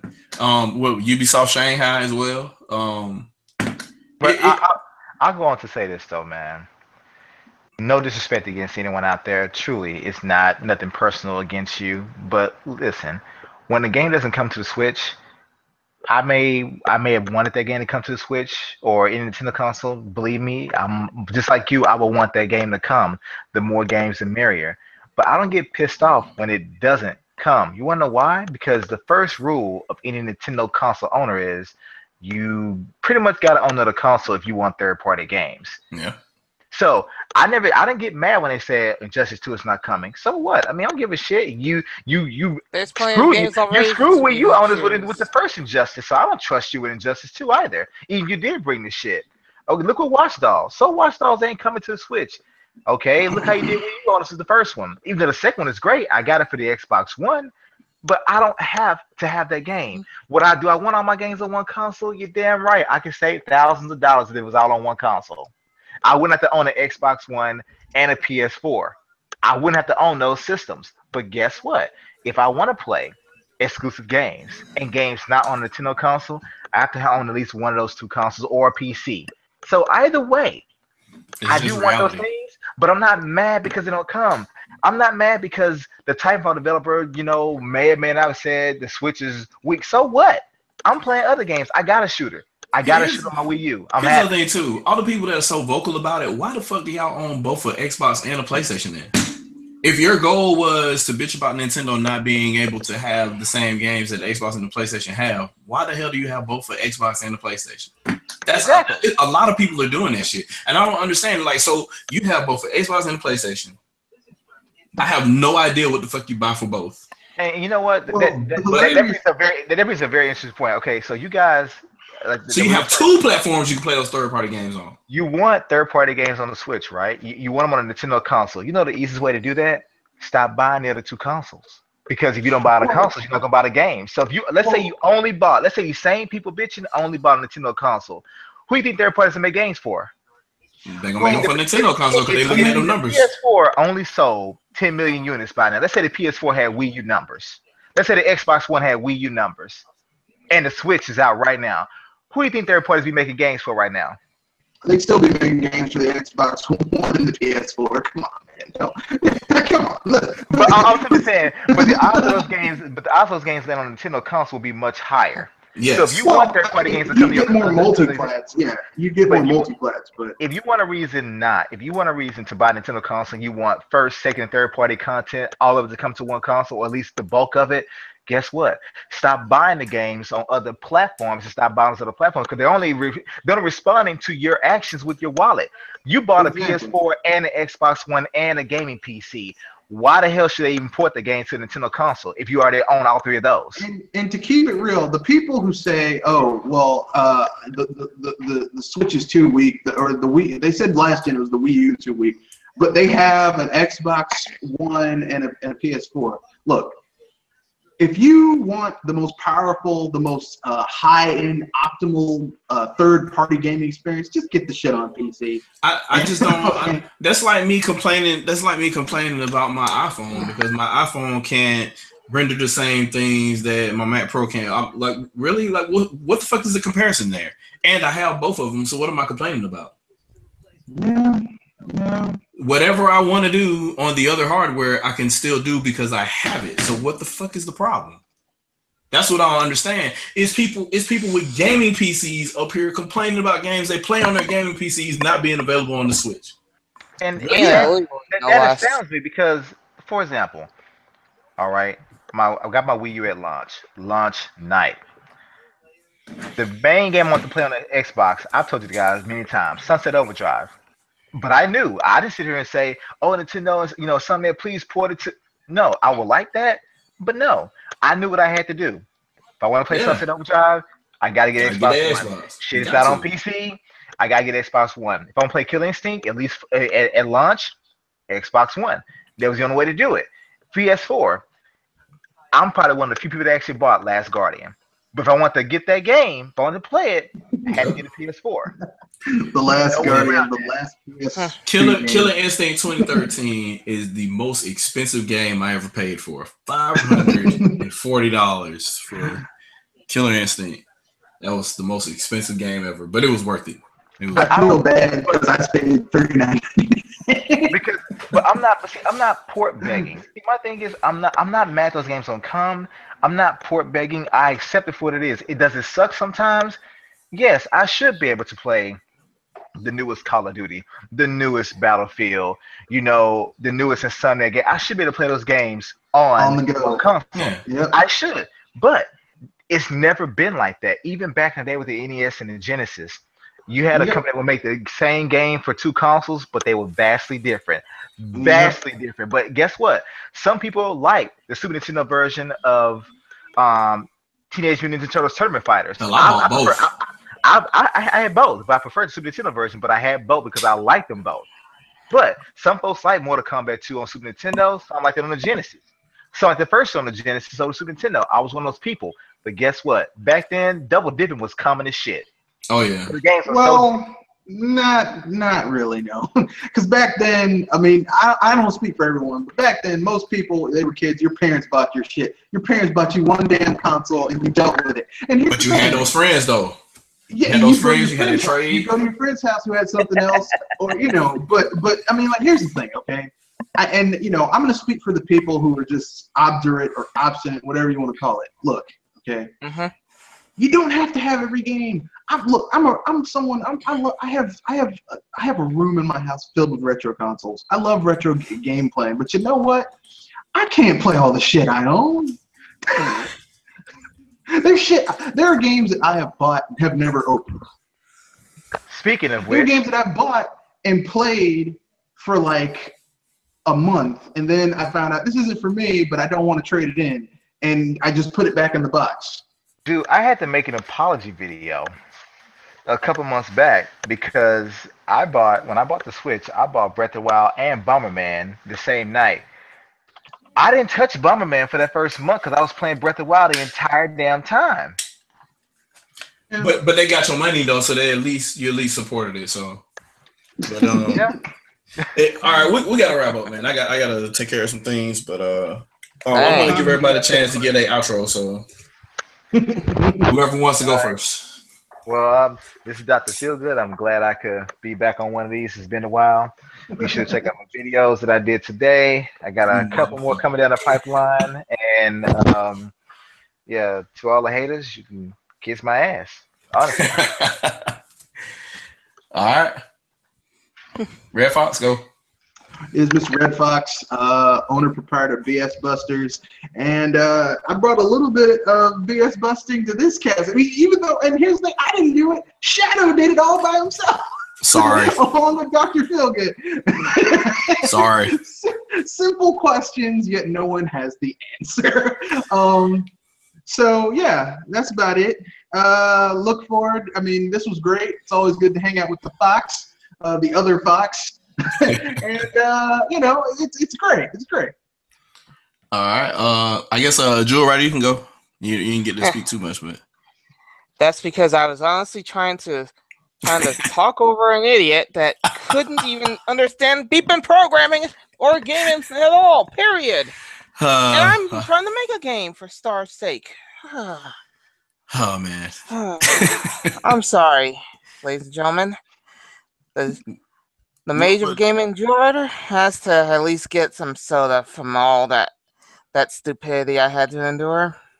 We'll do a Lulzy free ShadowCast at some point.